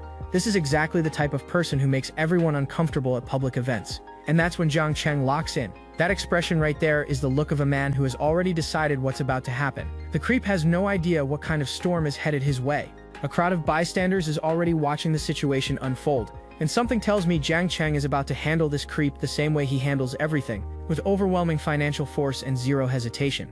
I will see you in the next episode. And the creep's phone just got destroyed, and this guy is on the ground screaming about how his photos were days of hard work. Imagine openly admitting that your hobby is taking creep shots. And there's our boy Jiang Cheng, looking absolutely immaculate, casually saying his foot slipped and his phone broke. He offers to pay the guy back. The delivery on that line is pure cinema. But instead of taking the offer like a reasonable human, this guy throws a punch at Jiang Cheng. The audacity of attacking someone who just offered to pay you back. And Jiang Cheng dodges it like it was nothing, catching this fool mid-swing. The speed difference between these two is not even close. And then he hits him with the most calculated line ever. He tells the guy that since he struck first by law, Jiang Cheng is now entitled to legitimate self-defense. This man cited legal precedent before throwing hands, and the fist connects with devastating precision. Jiang Cheng delivers an absolute haymaker right to this creep's jaw, and the impact is genuinely beautiful. And just like that, the creep is face down on the auto show floor, completely unconscious, while Jiang Cheng stands over him like he just finished a boss fight. Jiang Cheng immediately goes into CEO mode, telling manager Huang to call the police and save all the surveillance footage. And poor manager Huang is apologizing profusely, saying this has never happened before. When a VIP gets harassed at your event, you know heads are rolling, and the orders keep flying. Security first, then police. The entire auto show staff is scrambling to handle the situation because Jiang Cheng's presence demands that kind of response. The bystanders are hyping him up, telling him that punch was incredible. But Jiang Cheng says it just made his impression of Shanghai even worse, because how could there be such a pervert here? Even after knocking a guy out, our boy has standards. And Shen Hao backs him up, saying they're all decent people and don't have that kind of disgusting fetish.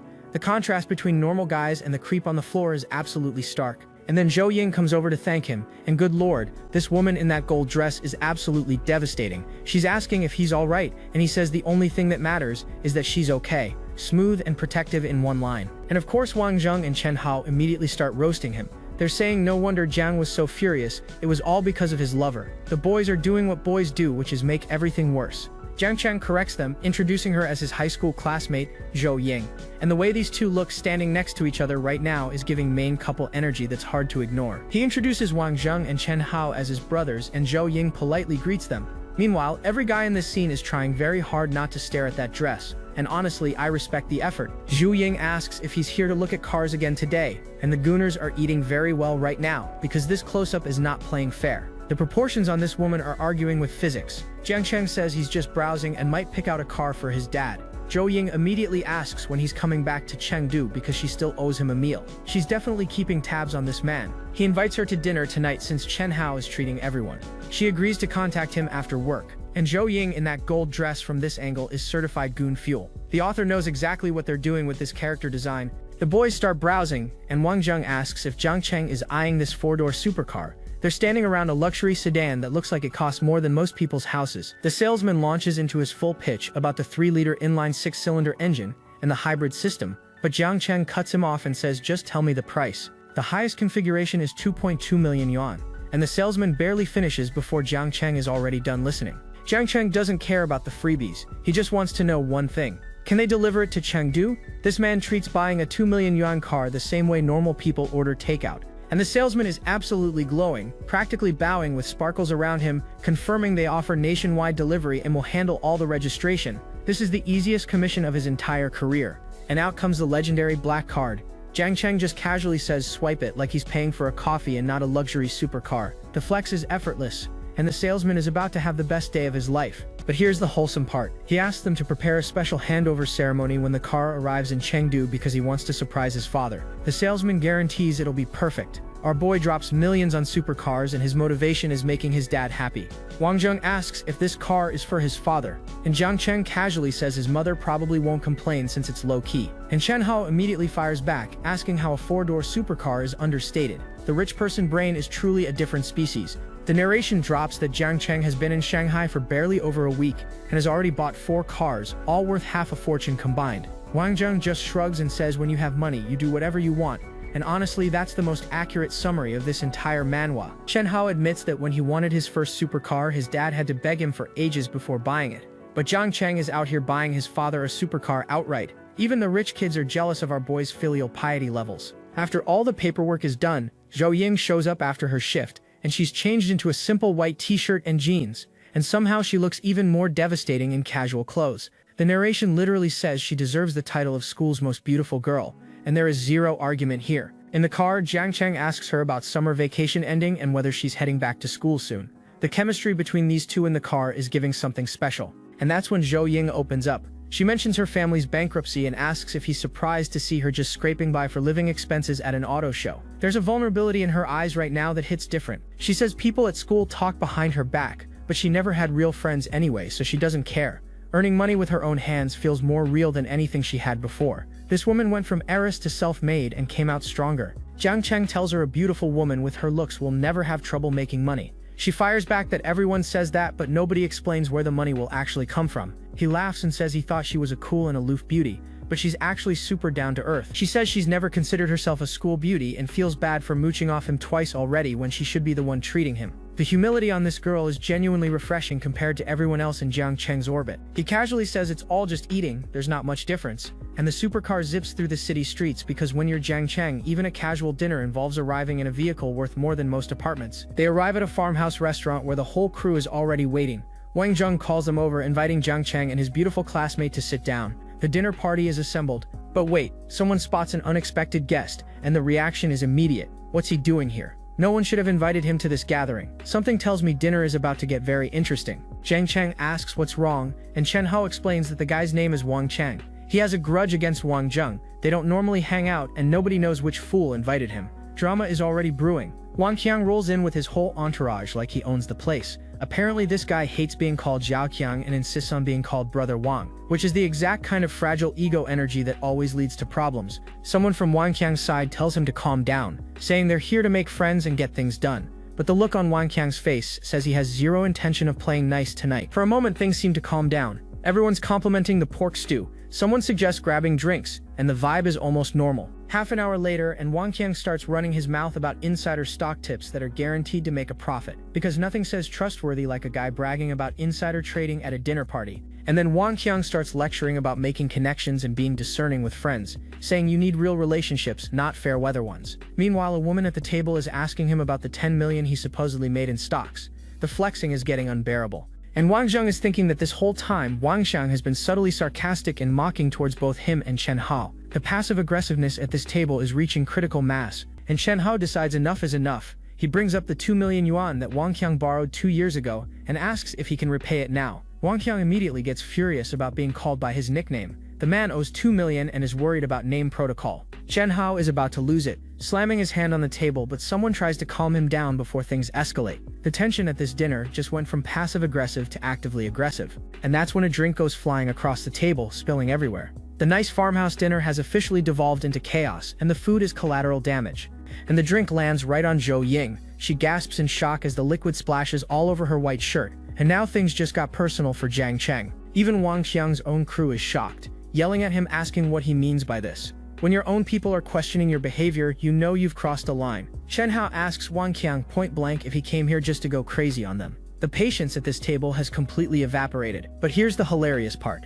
Wang Qiang is internally panicking. He notices that Wang Zheng and Chen Hao's attitudes have shifted completely. They're protecting Jiang Cheng. He realizes this Jiang guy must be somebody important, and he needs to switch sides immediately. The social climbing instinct is incredible. So Wang Qiang tries to deflect, telling the guy next to him that he's here for Chen Hao's gathering and to not cause any trouble. This man just watched his own goon splash a drink on someone and is now pretending he had nothing to do with it. But one of his guys doesn't get the memo and starts screaming about how everyone is praising this country bumpkin from Chengdu. He slams the table and says he's not going to put up with it. This guy chose violence when his boss was trying to choose diplomacy. And Jiang Cheng stands up. He tells the guy that he dirtied his classmate's clothes, and he wants an apology directed at her. The temperature in this room just dropped about 20 degrees. Zhao Ying tries to defuse the situation, telling Jiang Cheng she's fine and he doesn't need to bother. But one look at her stained shirt and you can tell she's just trying to avoid making things worse. Unfortunately for the other side, Jiang Cheng has already made up his mind. Jiang Cheng repeats himself, apologize, but the blonde guy calls him a country bumpkin putting on airs and asks what he's going to do about it.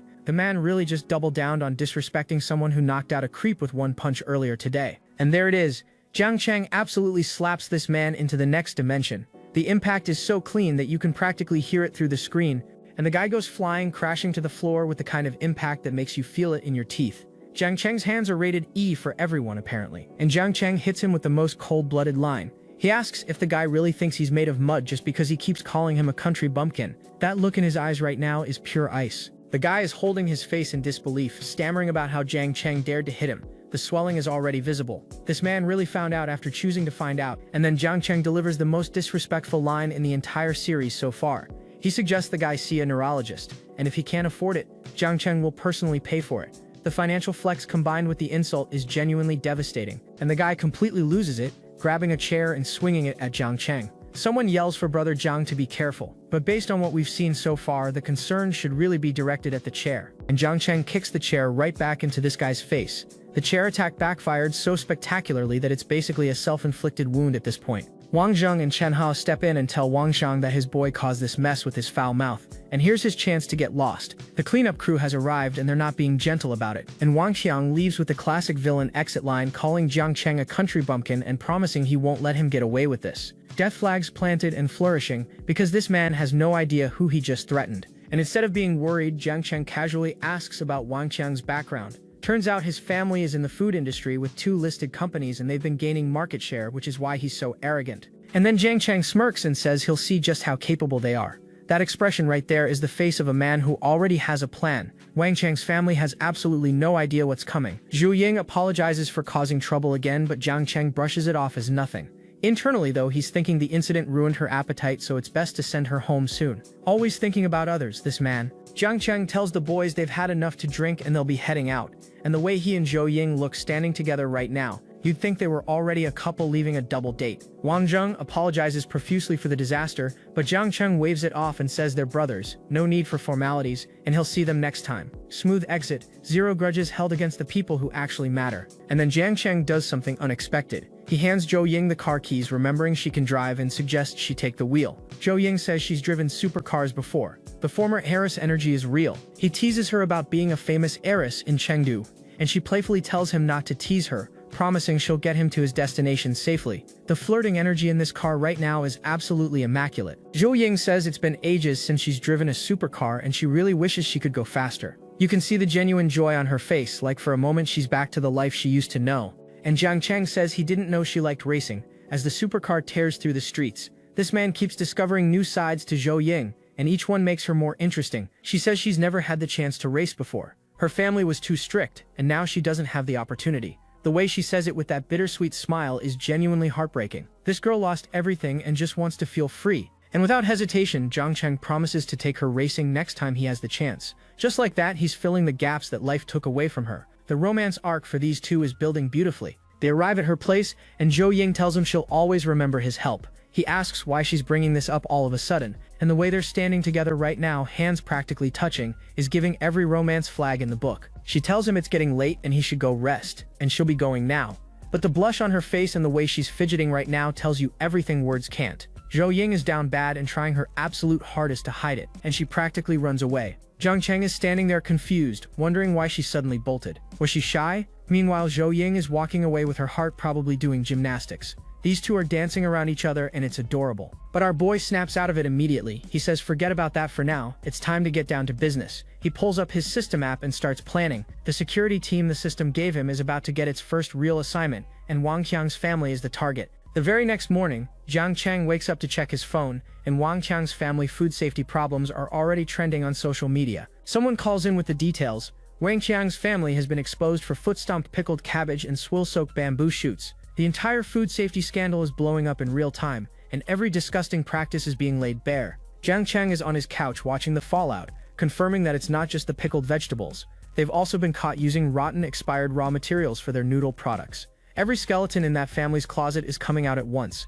The news broadcast confirms that major suppliers are pulling their products from shelves, government departments are intervening, and Wang Foods' reputation has completely collapsed. The losses are described as incalculable. Zhang Cheng didn't just punch back, he destroyed their entire empire. And Wang Zheng suddenly remembers what Zhang Cheng said yesterday. He said he'd see just how capable the Wang family is. This wasn't an idle threat, this was a declaration of war that Wang Zheng was too stupid to recognize. Wang Zheng is on the phone, absolutely stunned, saying he never expected brother Zhang to have this kind of influence. The Wang family isn't just collapsing, they're going to suffer catastrophic losses. He says he knew from the first time they met that Zhang Cheng was no ordinary person.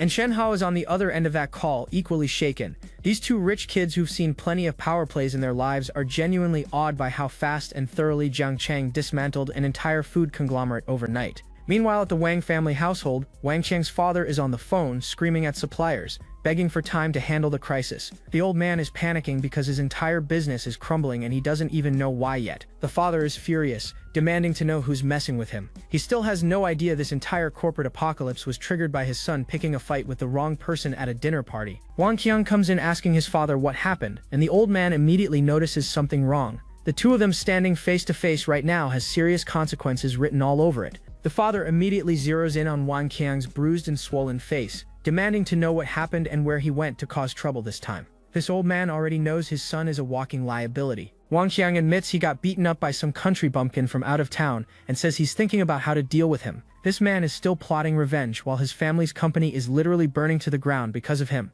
And the father grabs Wang Qiang by the collar, screaming that all he does is cause trouble and asking if he's some kind of gangster. The domestic consequences of picking fights with Zhang Cheng are hitting this household in real time. And then the old man connects the dots. His eyes go wide as he realizes the food scandal and his son's fight might be connected. He demands to know everything that happened last night and who exactly his idiot son managed to offend. The penny has dropped, and the father is shaking Wang Qiang, desperate for answers, because he just realized his entire family business might be collapsing because his son picked a fight with someone way above their pay grade. And something tells me when he finds out exactly who Zhang Cheng is, the fear is going to be very, very real. I will see you in the next episode. And Wang Qiang has told his parents everything. The father is absolutely losing it, screaming at his son to get out there and beg Zhang Cheng for forgiveness, or he's divorcing the mother and leaving them both with nothing. But Wang Qiang's pride won't let him bend. He says he literally just threatened the guy last night, and now he's supposed to grovel? He'd rather his parents get divorced than lose face like that. And the mother is absolutely stunned that her son just said that with a straight face.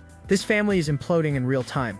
The mother steps in, telling the old man he's overreacting and that they can just throw some money at the problem to make it go away. Because clearly she hasn't grasped the scale of what's happening here. And the look on this man's face right now says he knows exactly how bad things are, even if nobody else in this room does. The father drops the ultimate ultimatum. If this doesn't get resolved, they're getting a divorce. He's had enough of both of them. This man is ready to burn his own family down to survive. And now Wang Qiang is panicking, asking his mother what he should do. He barely even knows Zhang Cheng.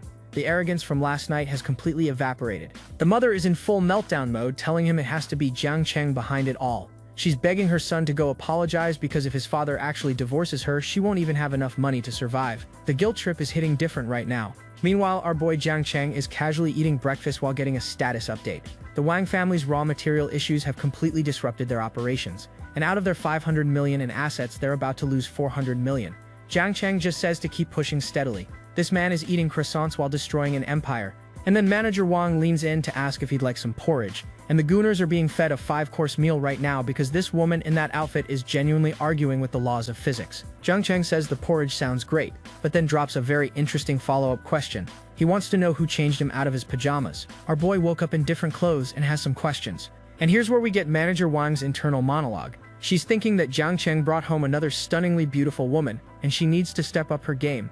The competition for this man's attention is fierce out here. So she brought him some hangover soup, but when she arrived, our boy was already passed out cold. The dedication of this woman bringing soup at night is honestly impressive. And Jiang Cheng is completely out, sleeping so soundly that he has no idea what's about to happen to him. Manager Wang decides the sofa isn't comfortable enough, so she picks him up and carries him to bed. This woman is built different in every way that matters. And then she notices his clothes reek of alcohol, so she decides to change them for him. Now, if you're thinking this is heading somewhere sus, you would be absolutely correct. And the angles right now are certified goon fuel. The artist knew exactly what they were doing with this scene, and I respect the commitment to the craft. And here's where it gets wild. She's thinking that she also took the opportunity to practice some knowledge points she learned from a movie. Whatever movie that was, I have questions, and she has no intention of answering them. The gooners are absolutely feasting right now because the proportions on display are having a serious disagreement with reality. This woman is built like a Renaissance painting that would get a museum shut down. Back in the present, Manager Wang puts on her most innocent face and claims she only changed his clothes and didn't do anything else. The blush on her cheeks right now is calling her a liar.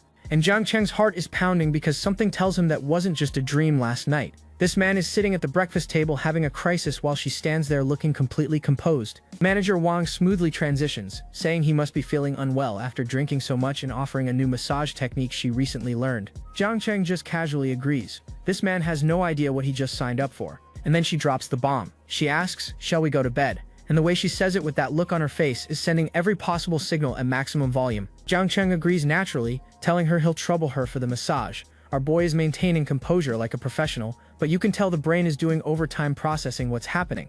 And they get to the bedroom where Manager Wang starts her massage. Jiang Cheng immediately notices this seems a bit too formal for a casual rubdown. My brother, formal is not the word I would use for this situation. And that's when Jiang Cheng gets an eyeful that nearly sends him into cardiac arrest. Our boy is down catastrophic right now, and the willpower being tested here is genuinely superhuman. He's internally screaming at himself to calm down, amazed at how much Manager Wang trusts him. The man is having a full internal battle between his willpower and his biology, and thankfully willpower wins. Manager Wang leans in with the most devastating smile and asks how he's feeling. The neurons are firing, the brain chemistry is compromised, and this man is hanging on by a thread. But our boy plays it perfectly cool, giving her a perfect score and praising how professional she was. The composure on this man is genuinely award-worthy. And then Manager Wang announces she's going to change positions now. The angles the artist is giving us right now are absolutely unhinged, and the gooners are eating so well they might need to see a doctor. And Jiang Cheng's willpower that he was so proud of 3 seconds ago just took a critical hit. The man is fighting for his life in there, and even Manager Wang seems to realize she might have pushed things a little too far, because the look on her face right now is pure embarrassment. Jiang Cheng tells her this feels a lot like his dream from last night, and the tension in this room right now could cut through steel. And the way she's looking at him right now, hair down, completely glowing, is certified peak fiction. This woman came here with a plan and she's executing it flawlessly. She tells him of course it's up to him, and just like that the professional distance between boss and manager has officially ceased to exist, and they kiss. Manager Wang calls him mean, and honestly the romance arc for these two has been building since day one. The tension has finally broken and everyone saw this coming. And we're gonna leave these two to their business because what happens next is between them and the author's imagination. The scene is getting too spicy for even the manhwa to show fully. Meanwhile, on the other side of town, Wang Qiang has apparently decided that apologizing can wait. Instead, he's out with some woman at a hotel booking a boutique room. He says he's bored at home and refuses to grovel. This man's priorities are absolutely cooked. But then something goes wrong, and the confident look on Wang Qiang's face starts to crack. His card gets declined. The receptionist apologetically tells him the payment won't go through, and the color draining from Wang Qiang's face right now is genuinely satisfying. The receptionist is looking at the card like it personally offended her. You can tell she's seen declined cards before, but the embarrassment radiating from this situation is on another level. Wang Qiang insists the machine must be broken and tells her to swipe it again. He's still in denial, standing there with his girlfriend trying to play it cool while his financial life crumbles. Declined again. Insufficient funds. The receptionist asks if he has another card, and Wang Qiang's face is processing the realization that his father actually did it. He actually cut him off. Wang Qiang is internally panicking. He just blew all his cash on a sports car 2 days ago, and both his personal card and his dad's supplementary card are frozen. The old man is playing hardball, and Wang Qiang is financially stranded. And just like that, the girlfriend snaps her fingers and bounces. Nothing kills romantic interest faster than a declined credit card, and this woman is not about to waste her evening on a broke boy. And Wang Qiang is left standing there alone, stammering with his mouth open. From rich kid baller to publicly humiliated in about 30 seconds flat. The fall from grace speedrun is impressive. The receptionist is handing his card back and politely asking if he still wants to check in. The professionalism on her face while internally dying of secondhand embarrassment is truly commendable. Wang Qiang angrily mutters that his date already left, so who exactly is he going to check in with? Then he looks at the receptionist and asks if she's going to come up with him. The audacity of this man, even in defeat, is genuinely remarkable. So Wang Qiang calls his mother, screaming about why his dad suspended his card and demanding she get it turned back on immediately. Imagine having your entire company collapsing and your son's biggest concern is his credit limit, and the father absolutely unloads on him through the phone. Clean up your mess or you're on your own. The family's about to go bankrupt anyway, and if Wang Qiang doesn't fix this today, he'll never see another penny. This old man is done playing around. And for the first time, Wang Qiang realizes his father is actually serious. The reality check hits hard and he decides his only option now is to reach out to Wang Zheng and Chen Hao for help. Swallowing that pride must taste absolutely terrible. So Wang Qiang shuffles through the lobby like a man walking to his own execution, desperately trying to figure out how to word a message to the same people he was acting superior to just yesterday. He calls up Wang Zheng and Chen Hao, and the fake enthusiasm coming out of his mouth right now is physically painful. And Wang Zheng and Chen Hao are living their absolute best lives at a pool party with beautiful women while Wang Qiang begs them to help him meet with Jiang Cheng. Chen Hao immediately claps back, asking since when they were close enough for Wang Qiang to be asking favors. Wang Qiang goes full grovel mode, admitting he was wrong before and deeply realizes his mistakes. He says he has no other choice and needs their help. The man who called Jiang Cheng a country bumpkin is now begging for an introduction. Wang Zheng is absolutely savoring this moment, sarcastically asking if he's dreaming because Wang Qiang actually apologized. But Wang Qiang persists, begging him to help make contact with Jiang Cheng. The desperation is delicious. Wang Zheng finally agrees to ask around but can't guarantee anything. Wang Qiang thanks him like he just saved his life. Little does he know, Wang Zheng has zero intention of saving him. Chen Hao immediately asks if Wang Zheng is really going to help this guy. And Wang Zheng drops the most ruthless line saying that Jiang Cheng was already targeting Wang Qiang, and now the fool has delivered himself right to Jiang Cheng's doorstep. As his brothers, shouldn't they help Jiang Cheng out instead? They both laugh about it, agreeing that even if Jiang Cheng lets Wang Qiang go, his family is already too far gone to recover. There are already alternatives in the market, and the Wang family's future is bleak. These two rich kids are enjoying the fall of a rival house like it's entertainment. So Wang Zheng calls up Jiang Cheng, tells him Wang Qiang wants to come crawling, and asks if he's free tonight. Jiang Cheng immediately says no problem, it's all arranged. The trap is set and the prey is walking in willingly. And Jiang Cheng, sitting in a bubble bath like the absolute king he is, texts Zhao Ying to ask if she's free tonight and invites her out. She responds immediately with an enthusiastic yes. This man is multitasking between destroying families and setting up dates. That evening, Jiang Cheng arrives at the club with Zhao Ying on his arm, and the boys immediately greet them as brother Jiang and sister-in-law Jiang. The couple energy these two are radiating right now is off the charts, and Zhao Ying is internally noting that everyone keeps mistaking her for Jiang Cheng's girlfriend. But she decides not to correct them because she probably won't see these people again anyway. Sure, that's definitely the reason she's not correcting them. The crew asks what's on the schedule tonight, and they all agree to defer to brother Jiang. When you're the guy who destroys food empires overnight, people tend to let you make the plans. Jiang Cheng places the order like a pro. 3 giant dragons, some imported liquor, snacks, fruit, and a few cans of milk. This man orders bottle service the way normal people order from a convenience store. The club manager asks if they'd like a mood-building team arranged for the evening, which is basically code for sending over some hostesses to keep the energy going. And Wang Zheng immediately grabs this man and sets him straight. He points out that Jiang Cheng brought his wife, and this fool is asking about hostesses. Are you trying to get everyone killed? The awareness check was a critical fail. The manager immediately panics, apologizing profusely for his loose tongue and begging the sister-in-law for forgiveness. He promises to arrange everything right away. The speed of this man's damage control is genuinely impressive. And Zhao Ying is just sitting there looking absolutely stunning, with a knowing smile, completely unbothered by all of it. She's really settling into this girlfriend role, whether she admits it or not. And the bottle service arrives with 3 giant dragons and a team of bunny girl waitresses. The nightclub experience just went from regular to absolutely elite, and the gooners are being fed premium content right now. Zhao Ying leans in close and whispers that she knows this wine but has never tasted it before. She says if she weren't driving him later, she'd really want to try it. The former heiress' eye for luxury is still very much alive. And Jiang Cheng, being the smoothest operator alive, tells her girls shouldn't drink too much outside, but he'll bring some bottles home for her to enjoy safely. This man keeps finding new ways to be thoughtful, and the friendliness stack goes up by 5. Zhao Ying is thinking that Jiang Cheng didn't pressure her to drink, and that he's different from other guys. The system notifications are popping off, and her feelings are growing stronger by the minute. But then someone spots a familiar face walking into the club. Wang Qiang is here, and the atmosphere is about to shift dramatically. Zhao Ying recognizes him as the guy from yesterday. Jiang Cheng calmly tells Zhao Ying not to worry and that she'll find out soon what's going on. That confident smirk right there tells you everything. This entire evening was planned for this exact moment. And Wang Qiang walks up and bows deeply, apologizing profusely. He says he was drunk and didn't mean what he said, begging Jiang Cheng to spare him and his family. The same man who called him a country bumpkin is now literally bowing to him. The reversal is absolutely cinematic. But Jiang Cheng doesn't even acknowledge the apology. Instead, he says the person Wang Qiang should really be apologizing to isn't him. The cold intensity in his eyes right now is genuinely intimidating.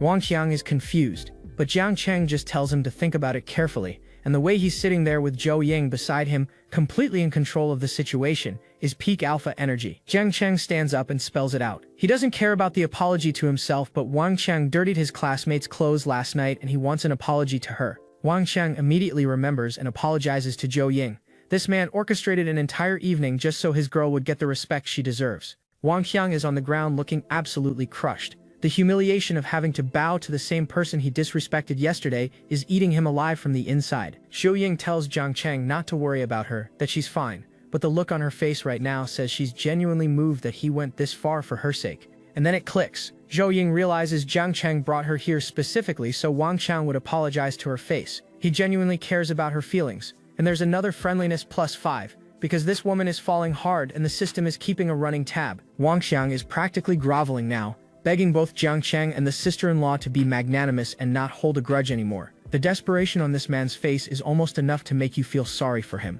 Almost. But Jiang Cheng isn't done. He sarcastically calls himself a country bumpkin and brings up how arrogant Wang Qiang was when smashing bottles last night. Then he proposes something beautiful. Since Wang Qiang loves smashing bottles so much, how about he performs the same trick on himself with 3 bottles of premium liquor? The creative cruelty is genuinely impressive, and Jiang Cheng is holding out a bottle with that signature smirk on his face. The man who once got a bottle thrown at him is now making the thrower taste his own medicine. Wang Qiang is sweating bullets, thinking he never imagined this country bumpkin would come up with such a creative way to humiliate him. But what choice does he have? His family's entire future depends on getting through this. Jiang Cheng looks at him dead serious and asks, "So what do you say, brother Xiaoqiang?" The ball is entirely in Wang Qiang's court, and every option is terrible, and Wang Qiang caves. He says he had no choice because he needed his dad to unfreeze his card, so he grabs the bottle and agrees to perform his special talent for the audience. The man is about to smash bottles on his own head for Jiang Cheng's entertainment, and the first bottle connects with his own head.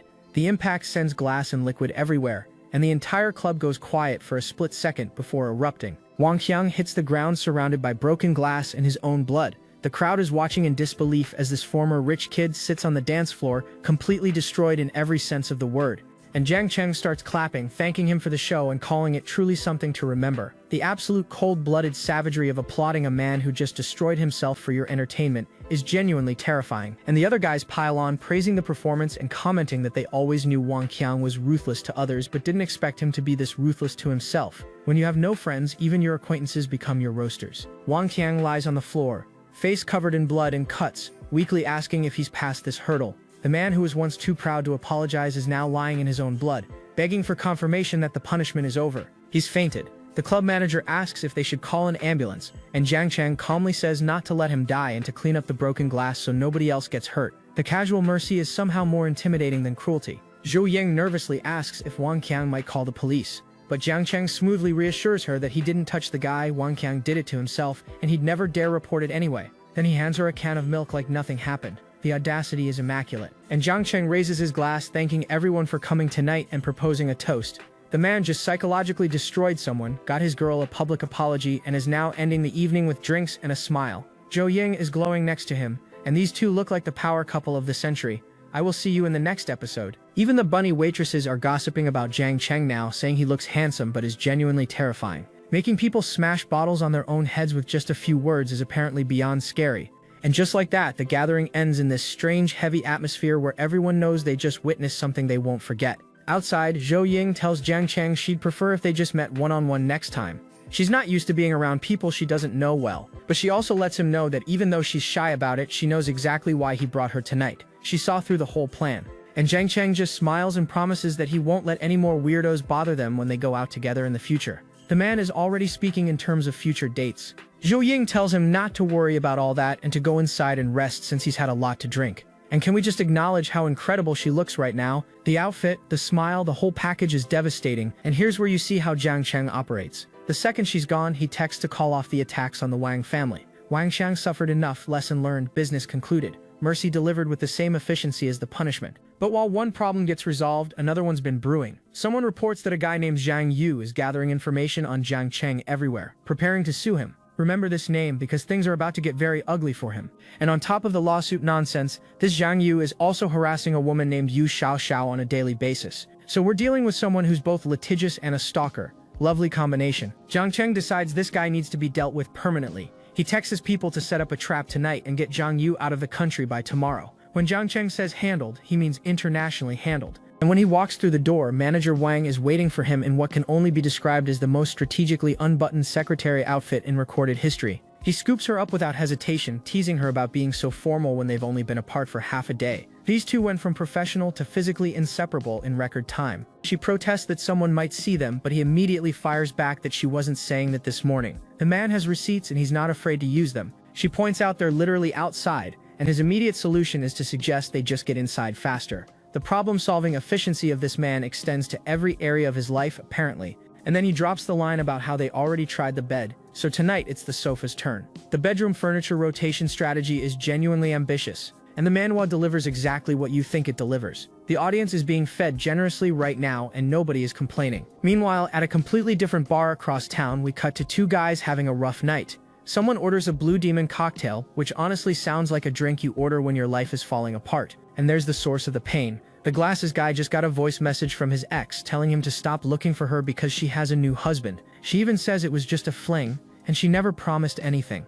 The emotional damage is catastrophic. The bartender serves him his drink with a pleasant smile, completely unaware that this man's heart just got put through an industrial shredder. And right on cue, a woman slides in next to him telling him there are plenty of fish in the sea and that he'll find his true love soon. Classic bar consolation from a total stranger. He takes a long sip and says something genuinely depressing. For someone like him, how could there ever be true love? This man is speedrunning the 5 stages of grief at this bar right now. She tells him of course there is, introduces herself as Zhang Yu, and asks for his name. Now hold on, Zhang Yu, where have we heard that name before? Keep watching. She tells him she'll listen to his story no matter how long it takes, and the two start opening up to each other over drinks. It looks genuine, but something about this whole setup feels orchestrated. The glasses guy starts pouring his heart out while she rests her hand on his shoulder, and the intimacy between two strangers at a bar has escalated impressively fast. An hour and a half later, he thanks her for the conversation but says he needs to go.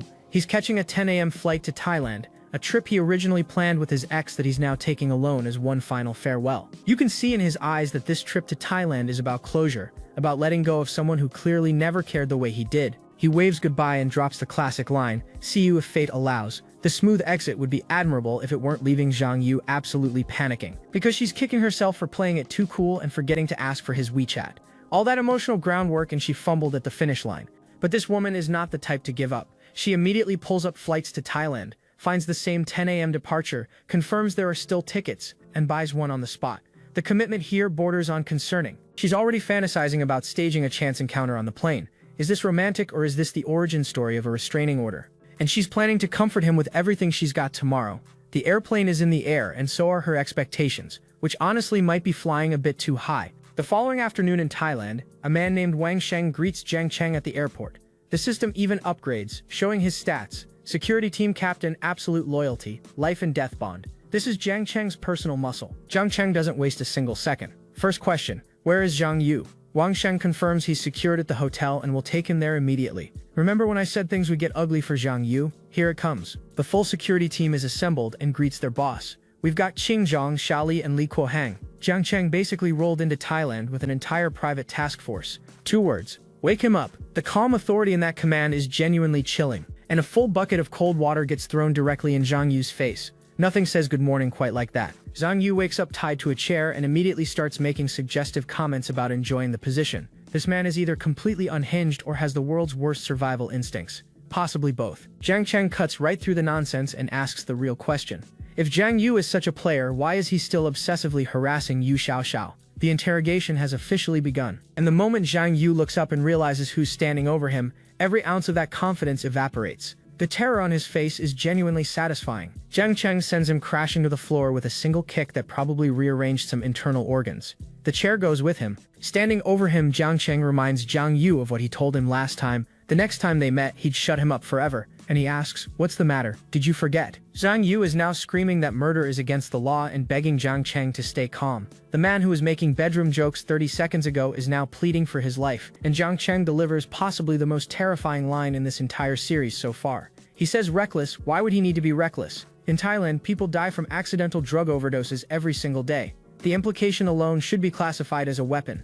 That breaks him completely. Zhang Yu starts listing every possible accident, realizes this is about Yu Xiaoxiao, and swears he'll disappear from her life entirely. The begging for his miserable life is absolutely pathetic. Jiang Cheng accepts the surrender and orders Wang Sheng to confiscate everything. Money, phone, passport, identification, anything useful. Strip him clean. The punishment is creative and legally deniable. And then the final verdict. If Zhang Yu can somehow make it back from Thailand with nothing but the clothes on his back, Jiang Cheng will consider it destiny and let it go. Now get lost. The mercy is technically present, but it's wrapped in cruelty so thick you almost miss it. And Zhang Yu ends up nearly naked on the streets of Thailand in nothing but his underwear, being filmed by Jiang Cheng's team. From stalker to stranded tourist with zero resources in a foreign country. Is this the most creative punishment in this whole manhwa? It might be. With that mess cleaned up, Jiang Cheng remembers he's got legitimate business to handle. He still needs to sign for those shares from his last system reward at Hengcheng Co., multitasking between intimidation and asset management. They arrive at Hengcheng, where the major shareholder Mario greets Jiang Cheng like a long-lost brother. The man practically sprints over with his hand extended. They shake hands and Mario says they're brothers. No need for formalities.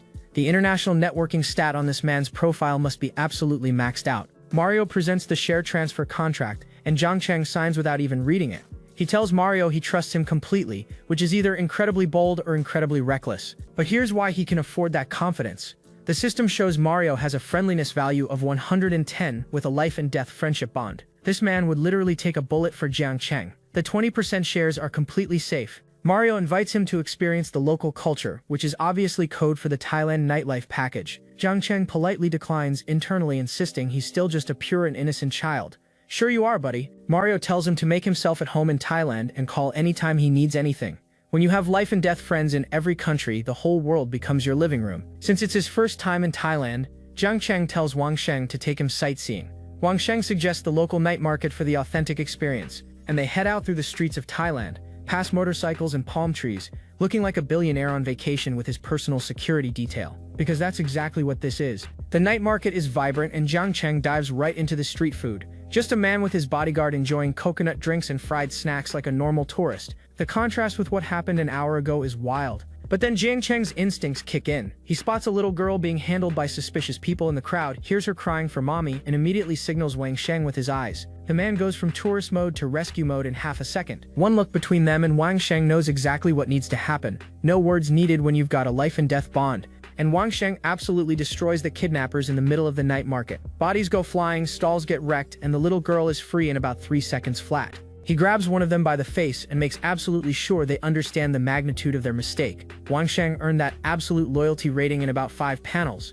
With the threat neutralized, Jiang Cheng kneels down to the little girl's level and gently asks her name, why she's alone, and where her parents are. The same man who threatened someone with accidental overdoses is now softly comforting a toddler. Her name is Anne, and through her tears she explains that she ran off from her mommy because she wanted to try raw marinated cuttlefish. This child almost got kidnapped over seafood. Kids are genuinely something else. And Jiang Cheng is just looking at her thinking, so you're a little brat then. The man's internal monologue is as unfiltered as always. He asks if she remembers her mommy's phone number, and she nods. Smart kid when she's not running off to commit seafood crimes. He hands her the phone and tells her to give mommy a call. And now we wait to see who this mother is, because in this manhwa, chance encounters never stay random. 10 minutes later, Anne's mother arrives, and excuse me while I collect myself because Anzin just walked onto screen looking like she belongs on a runway, not a night market. Brown dress, blazer, the works. The Manhwa just introduced another catastrophically attractive woman. She immediately starts scolding Anne while the little girl cries and promises to never run away again. The classic parent terror to relief pipeline is happening in real time, but she softens quickly, telling Anne she won't hit her and to stop crying. Underneath the scolding, the relief of getting her daughter back safe is written all over her face, and Xin introduces herself and thanks them profusely. Jiang Cheng, being Jiang Cheng, also reminds her that she got lucky this time and needs to watch her daughter more carefully. She takes the advice gracefully, admitting she wasn't careful enough and promising to do better. The maturity in accepting criticism from a stranger is actually refreshing. Little Anne tugs on Jiang Cheng's hand and tells him not to blame her mommy because she was the naughty one. This child is out here taking responsibility better than most adults in this manhwa. Jiang Cheng tells her he knows, but she needs to listen to her mommy from now on.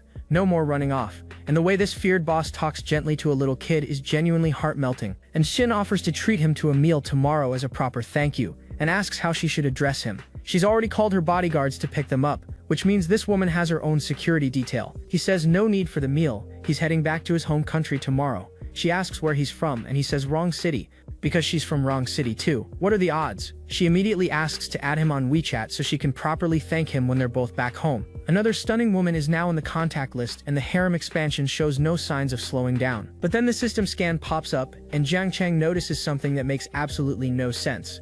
And Xin is 26, beauty 93, figure 94, but her privacy value is 0. She has a daughter. How is her privacy value 0? The system is basically telling him she's never been intimate, which creates a biological impossibility that he cannot wrap his head around. And Xin says goodbye and leaves with her bodyguard carrying little Anne. Something about this woman's backstory is a massive mystery waiting to unfold, and I have a feeling we haven't seen the last of her. Her bodyguard asks if she wants him to investigate the young man who helped them. She immediately says no. The fact that she has bodyguards offering to run background checks tells you this woman is somebody important. She's thinking to herself that he's likely not an ordinary person and it's better not to investigate people carelessly. So both of them walked away, sensing the other is more than they appear. What a fascinating parallel. Back home the next night, Jiang Cheng's parents return and we finally meet them. His dad Jiang Jiaming and his mom Li Yan, who immediately starts asking what random stuff he's been buying. Because Jiang Cheng came back from Thailand, bearing gifts, he pulls out a luxury watch for his dad, who's already suspicious about the price tag, and for his mom a designer handbag that she immediately falls in love with.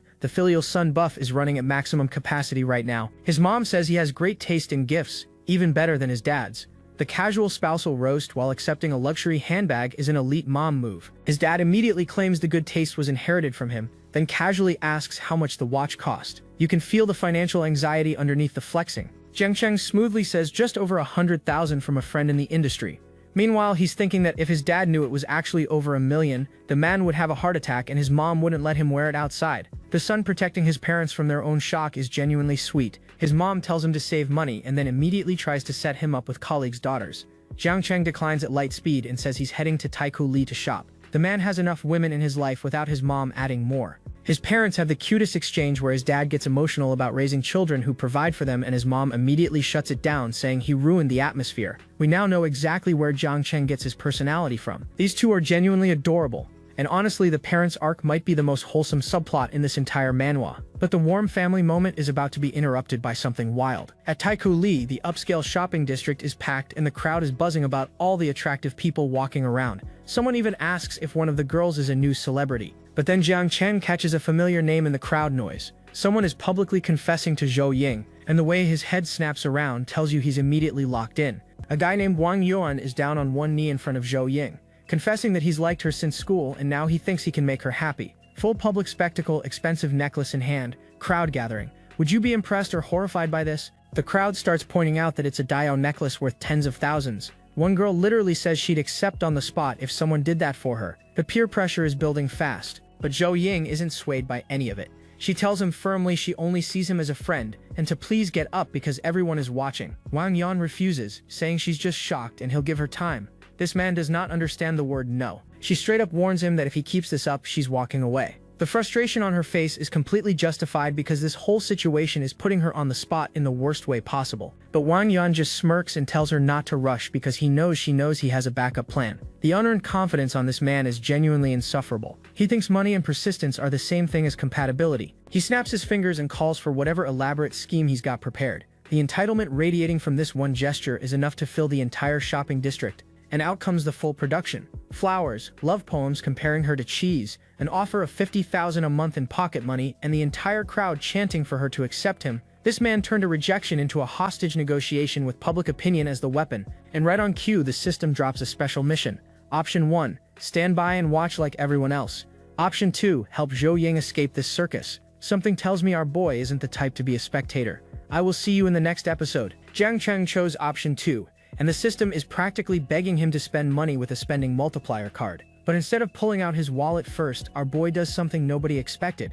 He walks over and starts picking wildflowers from a nearby planter. Meanwhile, Wang Yun is still down on one knee with his expensive bouquet and ring, completely unaware that someone is about to make him look like a fool. Keep your eyes on this moment, because the next few panels are about to be genuinely historic. Jiang Cheng walks straight up to Zhao Ying with a single wildflower and says, "Hey beautiful, if you don't like roses, maybe you'll like these instead." The crowd goes absolutely ballistic. People are screaming that someone is trying to steal the girl, while others are roasting his wilted wildflowers compared to Wang Yuan's expensive bouquet. The disrespect is immeasurable, and the audacity is off the charts. Wang Yuan starts clowning on him immediately. He's waving that ring around saying, "Buddy, picking up girls costs money, you can't even afford a bouquet and you're trying to play interceptor?" Even the bystanders are piling on, saying one guy has a luxury car and money while the other is being a cheapskate with wilted weeds. Everybody in this crowd has already written Jiang Cheng off, which is exactly where you want them before the reversal hits. Wang Yuan doubles down and tells Zhao Ying to just give in already. Stop resisting, he'll take her to buy a diamond ring right now. This man genuinely thinks persistence and pressure are the same thing as attraction. But Zhao Ying takes Jiang Cheng's little wildflower, smiles and says she actually likes these, and in that one moment every single yuan Wang Yuan spent becomes absolutely worthless. A free flower just beat a designer necklace. This might be the most satisfying rejection in the entire series. Wang Yuan has literal question marks floating over his head. The crowd is losing their minds because this girl just picked wildflowers over luxury. Someone in the back says she must be a masochist for choosing to cry on a bicycle instead of laugh in a supercar. And the chemistry between these two right now is nuclear. Jiang Cheng casually mentions he handpicked the colors just for her, and Zhao Ying is melting, saying she truly loves them. This man weaponized a roadside daisy and it's working better than a diamond ring. Wang Yuan tries to give her one more chance, insisting she must have been lying. But Zhao Ying shuts him down cold, saying she doesn't need him to give her a chance. The entitlement and thinking you're the one granting chances when you're clearly losing is genuinely delusional. Jiang Cheng puts a hand on Wang Yuan's shoulder and delivers the most condescending advice possible. He says she's told you plenty of times, take the hint, be a man about it, there are plenty of fish in the sea. The patronizing energy from a guy who just showed up with free flowers is devastating. Wang Yuan completely snaps and starts screaming that Jiang Cheng should leave right now because he can't give Zhao Ying happiness. When the argument shifts from romance to finances, you know the ego has taken full control of the cockpit. Jiang Cheng coolly asks, "How do you know I can't?"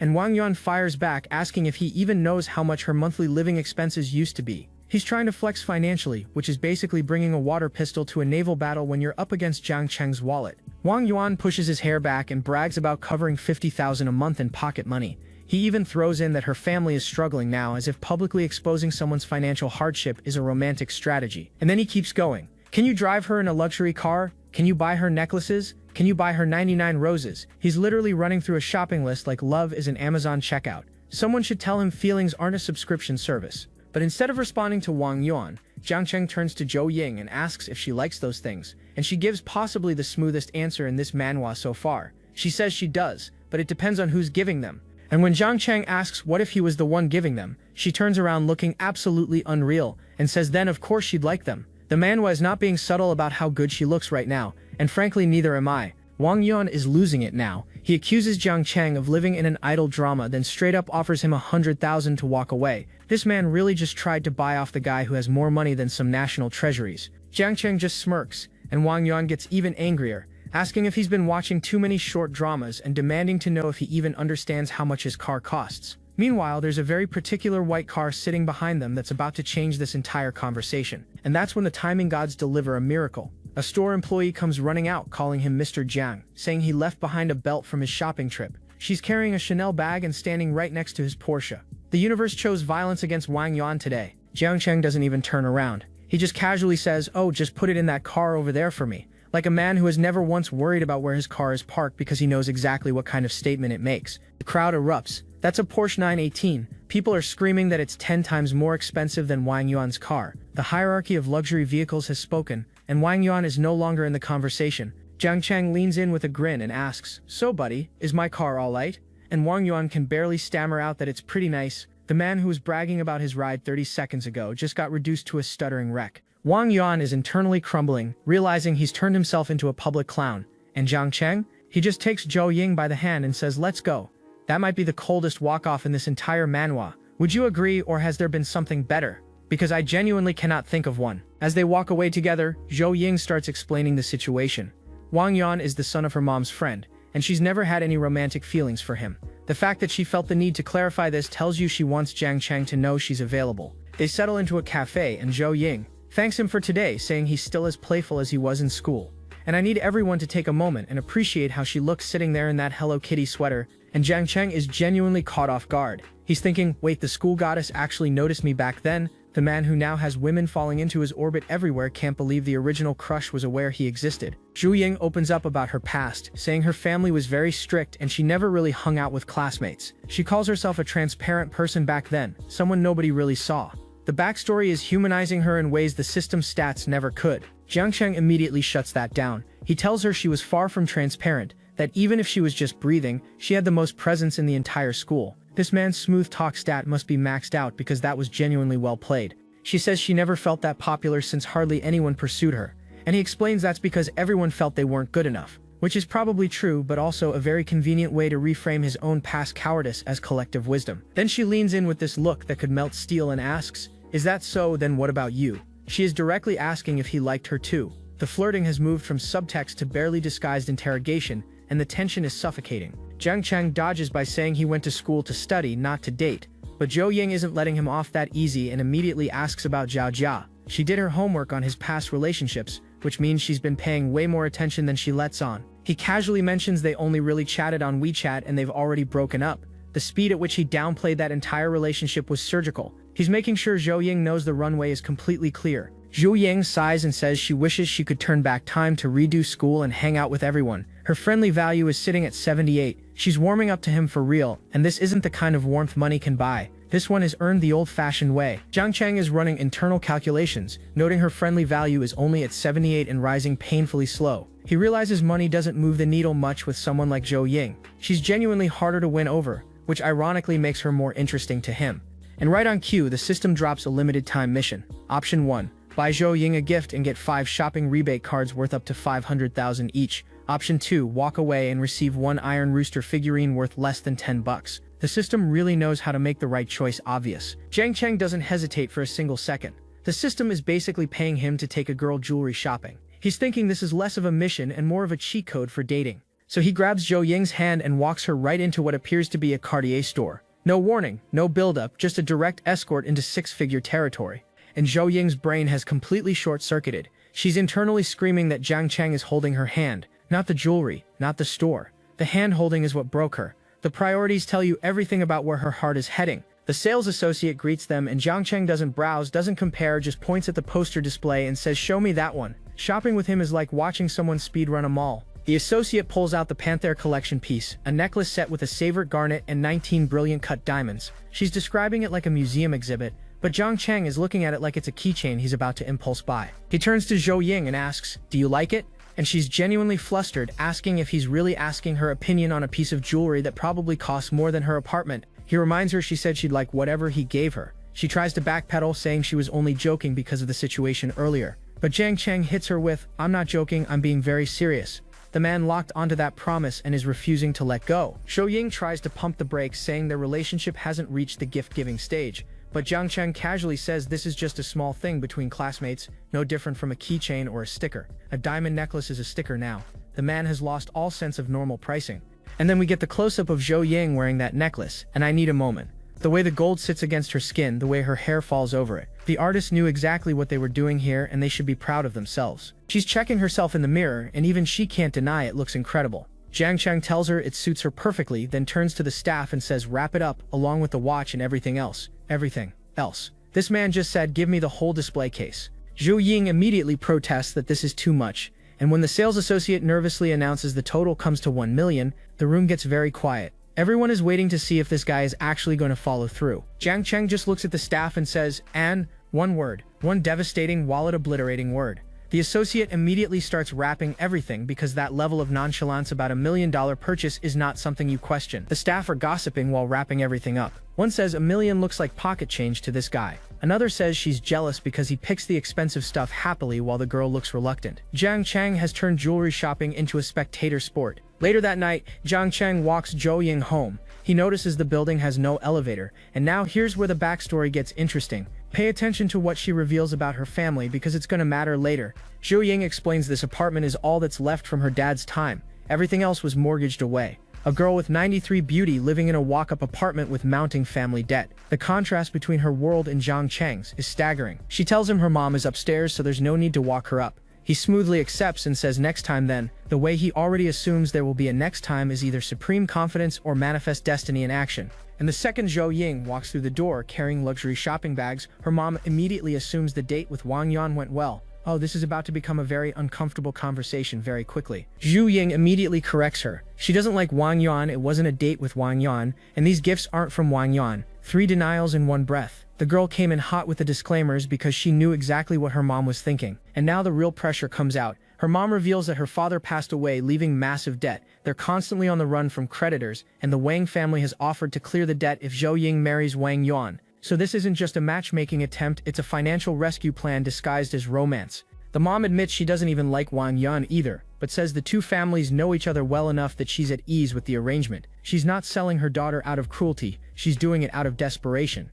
And that makes the whole situation infinitely sadder. Zhao Ying fights back, saying she's been looking for a job and she'll figure something out. She starts to bring up something about Wang Yuan's past behavior, but the look on her face tells you whatever she knows about him is ugly enough to stop a wedding. Her mom fires back, asking how long it would take working to pay off millions in debt. She even acknowledges Wang Yuan isn't a good person but says he's promised to change. A mother knowingly pushing her daughter toward a bad man because the debt is that crushing.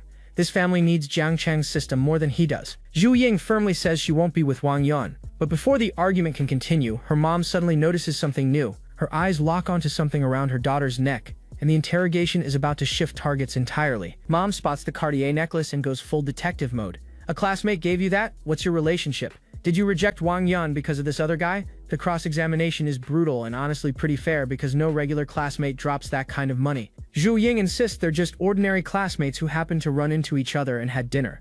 The blush on her face is telling a completely different story than her words, and her mom is absolutely not buying it. Her mom pushes harder, saying no regular classmate casually gives gifts this expensive after one meal. Then she trails off with the implication that maybe they've already done something more. The mom went from zero to worst-case scenario in record time. Zhao Ying scrambles, saying her classmate is extremely wealthy and these things are probably worthless to him. But her mom cuts right through the defense and asks point blank, do you like him and is it because he's rich? And Zhao Ying snaps. She tells her mother that even if she ends up with him, it will never be for money.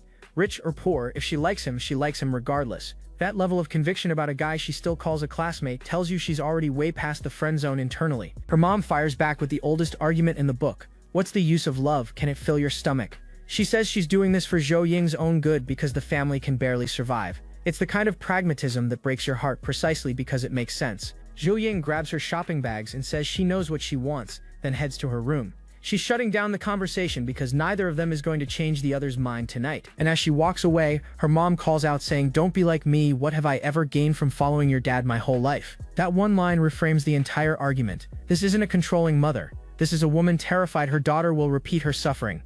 The next day, Jiang Chang is at home grabbing milk from the fridge when his phone rings. It's little Annie calling to say hi. This kid apparently saved his number and is using it with zero hesitation. And Xin gets on the line and explains that tomorrow is Annie's birthday and the little girl wants Jiang Chang there to celebrate. She's apologetic about it, but honestly, when a kid that cute asks you for anything, saying no isn't really an option. And the system immediately turns this into a mission. Option 1. Agree to play with Annie and unlock the affectionate eyes skill. Option 2. Refuse and receive 2 bad luck cards. The system is literally bribing him to be a good person, which is the most entertaining moral alignment mechanic ever. Jiang Chang agrees without hesitation, saying he'll be there as long as Annie is happy on her birthday.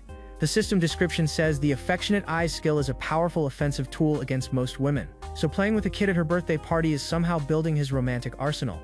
This system is wildly efficient. The next day arrives and little Annie comes sprinting toward him screaming brother Jiang Chang, and An Shen is right behind her looking like she walks straight off a runway in that black outfit. He tells Annie happy birthday and offers to buy her a present, but she has to promise to be a good girl today. and Shin immediately tries to stop him from spending anything, reminding Annie that she said just being with brother Jiang Cheng was enough. This woman is trying to protect his wallet while her daughter is actively emptying it with weaponized cuteness. But Annie delivers what might be the most dangerous sentence a child has ever uttered. She says she only wants Jiang Cheng's gift because she likes him, and then asks, "Don't you like Jiang Cheng too, mommy?" This kid just activated a thermonuclear matchmaking device in the middle of a shopping district. And she doesn't stop there. Annie cheerfully reveals that her mom talks about Jiang Cheng to Grandpa all the time and gets really happy whenever he comes up. And Shin is desperately trying to shut this down, but her daughter has become an unstoppable intelligence leak. And Shin immediately does damage control, saying she only mentioned Jiang Cheng and Annie to her father, and please don't get the wrong idea. But the blush on her face is telling a very different story. Remember how her privacy value was 0? The mystery around this woman just keeps deepening. Jiang Cheng just smiles and tells her it's all right, calling her sister Sin. The gentleness in his voice is the exact kind of thing that makes women forget they were embarrassed 3 seconds ago. And they're off, running to buy a birthday present with Annie leading the charge and Jin chasing behind them. The three of them together genuinely look like they belong on a family portrait, and Shin is standing there with both hands on her blushing face, completely overwhelmed. This woman, who has bodyguards and apparently runs a company, has been emotionally dismantled by one nice guy being kind to her kid. They end up at what looks like a prize game area, with Shin holding a teddy bear and Annie clutching another one. A bystander literally says this family is so happy. They've been mistaken for an actual family, and honestly, they look more convincing than most real ones. The crowd around them is gushing that all three are incredibly good looking. One girl literally says she wants to have babies now, but only if her husband is as handsome as that guy. Jiang Cheng is accidentally raising birth rate aspirations just by existing in public. As the day wraps up, Jin thanks Jiang Cheng for everything, especially the birthday gift. But what none of them realize is that someone very important has been watching this entire scene unfold. Because Jiang Cheng's dad, Jiang Jiaming, is right there in the crowd, and what he sees is his son holding a child, standing next to a gorgeous woman, looking exactly like a young father with his family. The bottom of this man's stomach just dropped to the earth's core. Jiang Jiaming adjusts his glasses and squints harder, as if changing the focus will somehow change what he's looking at. His colleague hasn't noticed anything yet, but this man's entire worldview is currently experiencing server errors, and then his brain starts doing math. That child looks about 4 or 5 years old. If his son was the father, that would mean Jiang Cheng was dating this woman back in middle school. The man is speed-running into a panic attack based on entirely wrong arithmetic. And now his imagination kicks in, producing a fully rendered fantasy of his teenage son in a romantic scenario. The dad's mind palace is creating content that would get flagged on most platforms, and he did it to himself. But then he snaps out of it and goes into full denial mode. He insists his son only cared about watching cartoons back then and would never have done something like that. The Jiang family upbringing wouldn't allow it. He's clinging to this belief like a life raft in a tsunami of circumstantial evidence. His thoughts spiral even further. Could that woman have seduced his innocent son? But then he admits her clothing and demeanor suggest she's classy. So now he's genuinely confused because none of the scenarios he's imagining actually make logical sense. This internal monologue is peak comedy. His colleague finally notices he's been standing there frozen and asks what he's staring at. Jiang Jiaming is about to either have to explain this or pretend nothing happened, and neither option is great for his blood pressure. But before he can respond, his colleague spots Shin and calls out to her.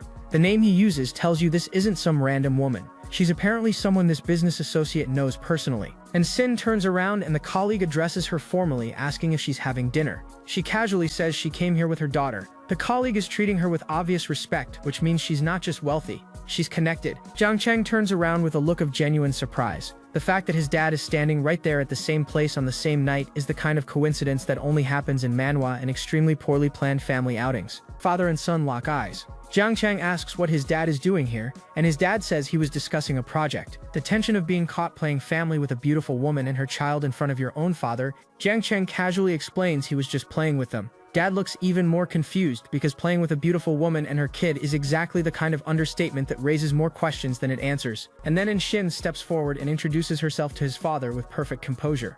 She says she's heard Jiang Cheng mention him often and promises to bring Annie to visit sometime. She's calling herself by first name, addressing him as uncle, and already scheduling family visits. The dad's brain is shutting down in real time.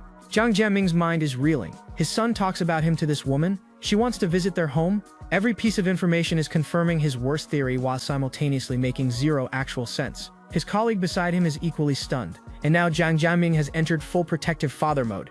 He's internally declaring that if this is what he thinks it is, he will do everything in his power to prevent this woman from getting closer to his son. The man is preparing for war against a relationship that doesn't even technically exist yet. But then his colleague grabs his arm and says, "Mr. Jiang, since you know CEO An, this project is definitely yours now." Wait, CEO An? And Jin isn't just some random single mother. She's a CEO, and the business colleague is now using her connection to Jiang Cheng's dad as leverage for deals. The plot just thickened by about 17 layers. Jiang Jiaming stands there, glasses gleaming in the night, wondering who exactly that woman is and whether his son is really involved with her. He came here to discuss a project and left with an existential crisis. Something tells me the Jiang family dinner table is about to become a war zone. See you in the next episode.